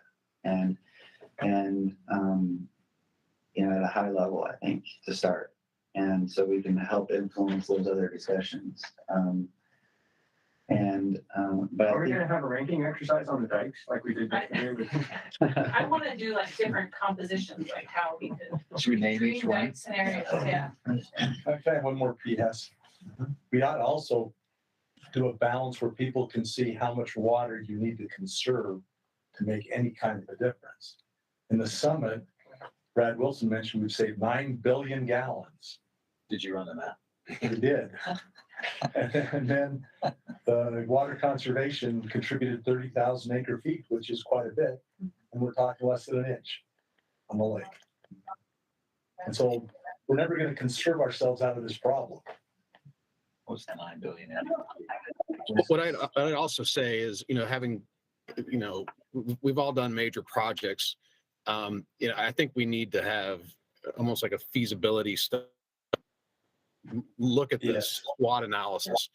We know these are just kind of concepts being thrown out, and we're giving initial impressions. There's a lot to think about. The dike from Hat Island to Promontory Point. I mean, that's an 11-mile dike. I got to think that's going to take some time to build. There is a surface feature that is actually, Bedrock reach through there. It's not. I can't hear you. The acoustics are bad.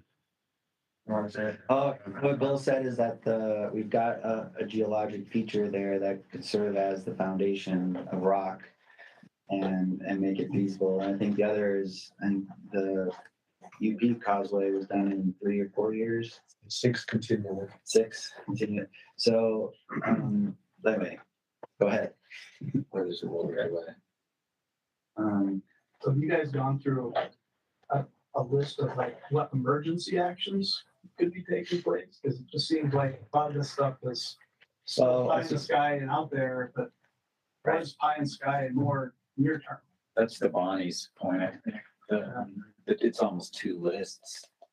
So your short term and then your longer term. So I just go ahead, Ryan.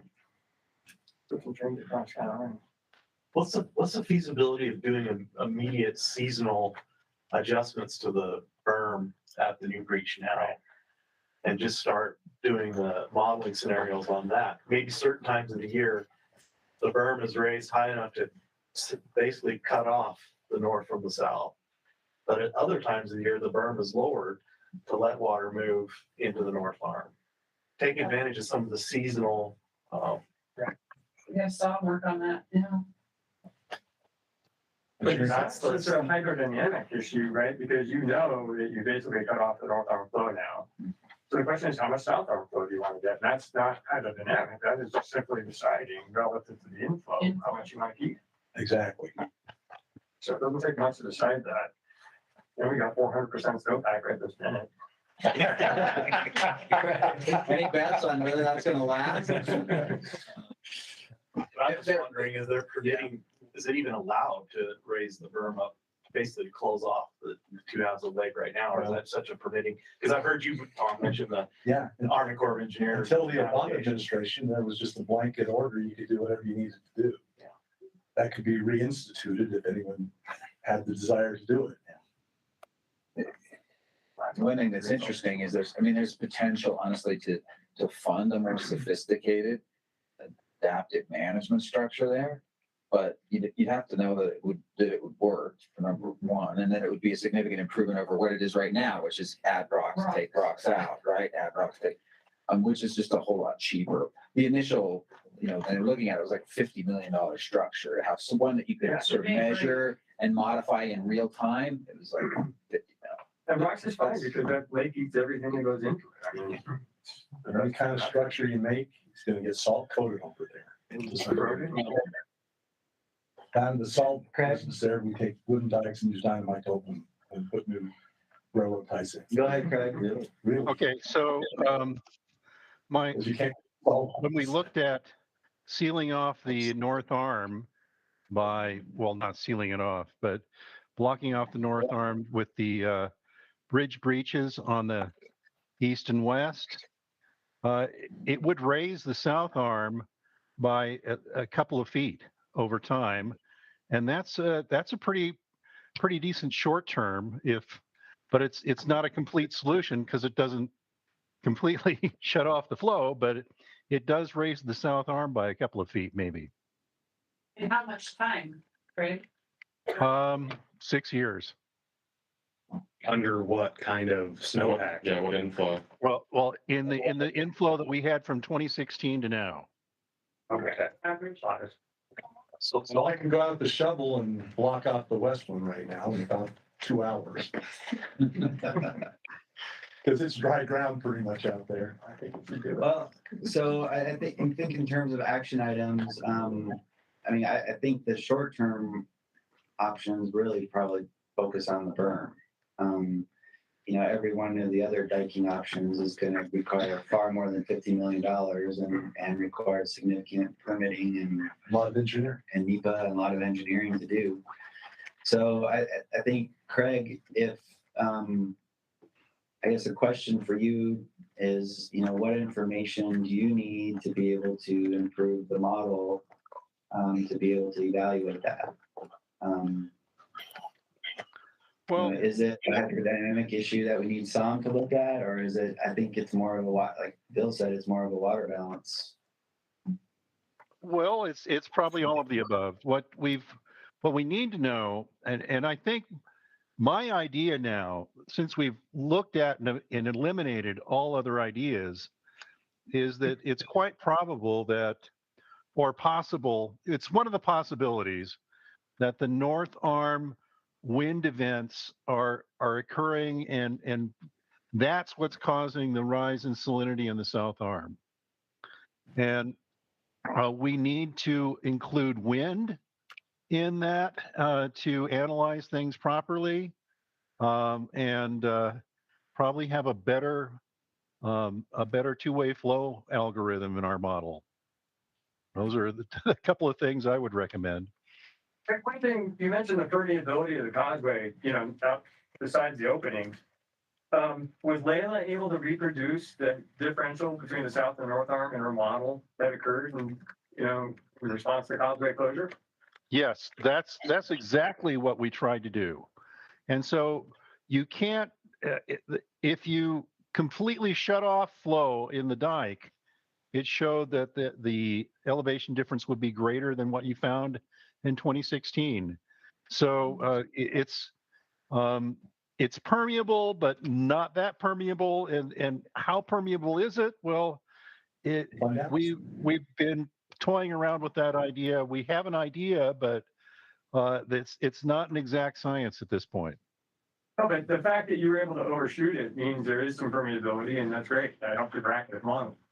So, yeah.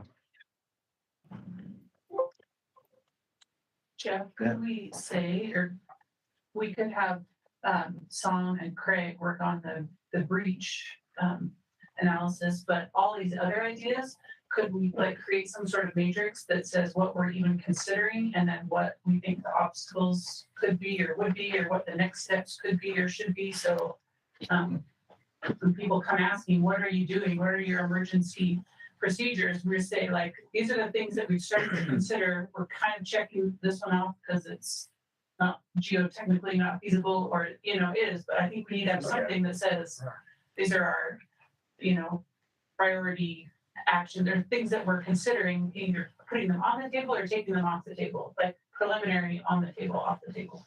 you know, can we get some kind of expert weigh in on the Adjourn causeway without a lot of money? For instance, do any of the agencies have geotechnical people or sister agencies, or do we try to grab a professor who might be able to look at this for real? Is there any inside UGS that would know about the? Because one of the technical meetings, one tech team meetings, they talked about that ridge through there. So someone knew something about it, but had some idea about the geologic age, and it was actually pre-Cambrian rock that was really quite old, had been there a long time. Yeah, that won't help you with the geotech side, though. That's all, you know, geological interpretation. But there are people on the numbers who could take a look at this, if we could get them interested. Yeah, if we could just articulate what it is we want to go, I'll go ask people if they can help me out, but I just need to know what to ask. Okay. Well, I will take a first stab at that matrix, and then I think if Craig, if you can look at that list I'll send out the list I had on my slide of needs for the model. You know, what would best help you with your modeling, and to be able to evaluate these scenarios. And I think some of the key questions are going to be is, how much water will it hold? How will it affect the water level, and how will it affect the salinity if we were to reduce the footprint of the lake? Does it shift evaporated, due to evaporation? Yeah. And because I think if we can start doing some, call it screening level modeling, just to be able to, relative to each other, these options, what are the benefits and impacts that they have. And then I think, Joe and Tom, I think, and then the others in the minnow attraction industry is, what kinds of impacts are these going to have? And because that's not insignificant. And so I think we're looking at lots of impacts, and I think someone said at the last meeting is, we don't want to lose the lake. And so we want to, what can we do to minimize the impacts of these reduced flows? Craig, everybody knows the model's got a high uncertainties. That's a given. It's way more information than we have otherwise. Mm-hmm. Yeah. You're gonna say something? Okay. I was just keeping in mind sort of the crisis scenario that we're in. At this time next year, if we have similar water situations, what's the salinity going to be, and what's the lake level going to be? Has somebody put a number on that? Just to Well, we give us some focus. lost, 2.5 feet year on year, so subtract another 2.5 from Ryan's tentative 41. record low. But And it will stabilize at some point. The surface. Elevation and surface area will all meet up, and we'll have some new equilibrium at 4167. I don't know. 2.5 feet would be 4186.1. And I think salinity went up by about 20 grams per liter since last fall to now. Is that all? It was like 168 is the high we saw last fall. And now we saw as high as 185, so about 20. So what percentage is that, Like 16.8%-ish, 17% to That's about what we see by magnesium concentration, that's about right. 18.5% now. 200. Oh, Yeah. One additional thing that would happen if you closed off the causeway at the bridge breaches is that it would lower, because all the flows from the south to the north, it would eventually, over that 6-year period, lower the salinity by about maybe 18% or so. Yes, correct. Yeah. Well, Craig, I think those are exactly the kinds of questions or answers that we want to have. And so I'll create this matrix and send that out to everybody for comment, make sure, I don't miss anything, or if you guys have additional ideas. And then I'll talk to Craig and about feasibility of evaluating some of them. I think the more feasible ones, and just to try to categorize that. And I think if, I was looking at the calendar, December 8th, I think for our next meeting, and I think it would be great to be able to really focus on what we're talking about now. And so we can. Is there any reason I shouldn't talk to your technical colleagues just to? Yeah. Okay. So December 8th, 1 to 3 again. Is that set already? Did we decide that, or are you just throwing that out just now? We could. What about? Push it back to the 22nd, it's closer to Christmas.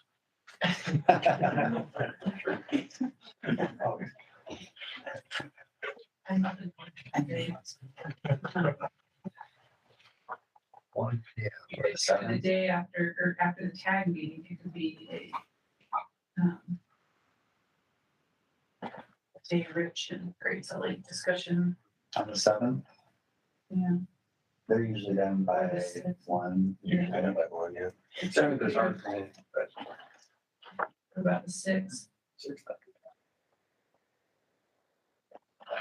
6th, is that enough time for Craig? That's yeah. Tuesdays are not that convenient for me politically, but we could do it. Yeah, well, I've got a long county meeting on Tuesdays. I thought maybe you were talking about your wife. That comes into my consideration as well. That's my goal. Are you talking about having us reevaluate everything by a certain date? What date are we talking now? We're talking about the 6th. December 6th, that's no problem, How right? about the 5th? 6th, 7th, okay. I like the 8th, but I like the 7th better than the 6th. Well, so Bill, you can't do it the 7th, is that right? Not at 1, I could do it earlier. Oh, I can do it earlier. Well, earlier the It's the tag, tag meeting. the kids have a tag meeting. Crash the tag. Right. So how about the 6th at 1 o'clock? Okay. At 1? Mm-hmm. Here or over in the court building where we feel so historic? Well, not here, that's for sure, because this room does not work well. It's not big enough on the chair, so I'm not sure where that space will be to be determined. Right. Okay. But And then Craig, I'll talk to you tomorrow or early next week about these scenarios and see what's actually feasible or not, or what you've done maybe already. So, It's all how accurate you want it to be. yeah. Well, I think we want to call it sniff test even. We want to start to try to compare them based on the best tools that we have right now. And I think so there's that, what can we do, in the short term? But then I think also we want to keep an eye on, well, what data do we need to be able to evaluate, some longer term solutions. So I don't want to just think about, we have to think about this, but we also have to be thinking about what we need to be able to make better decisions long term. So you look at materials of construction, you put sheet piles instead of dikes, it might do it. Mm-hmm. Like you're an engineer who does that, tell me that though.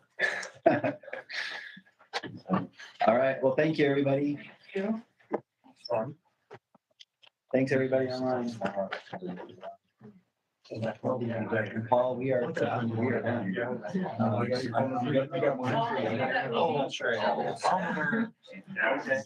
So as soon as it has a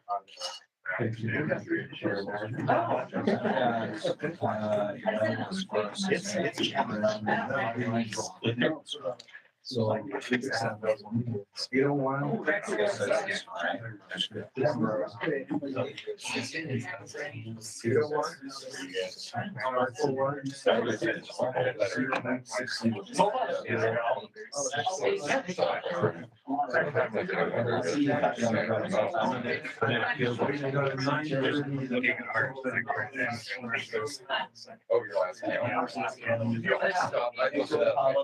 Yeah. Get like two, back to back.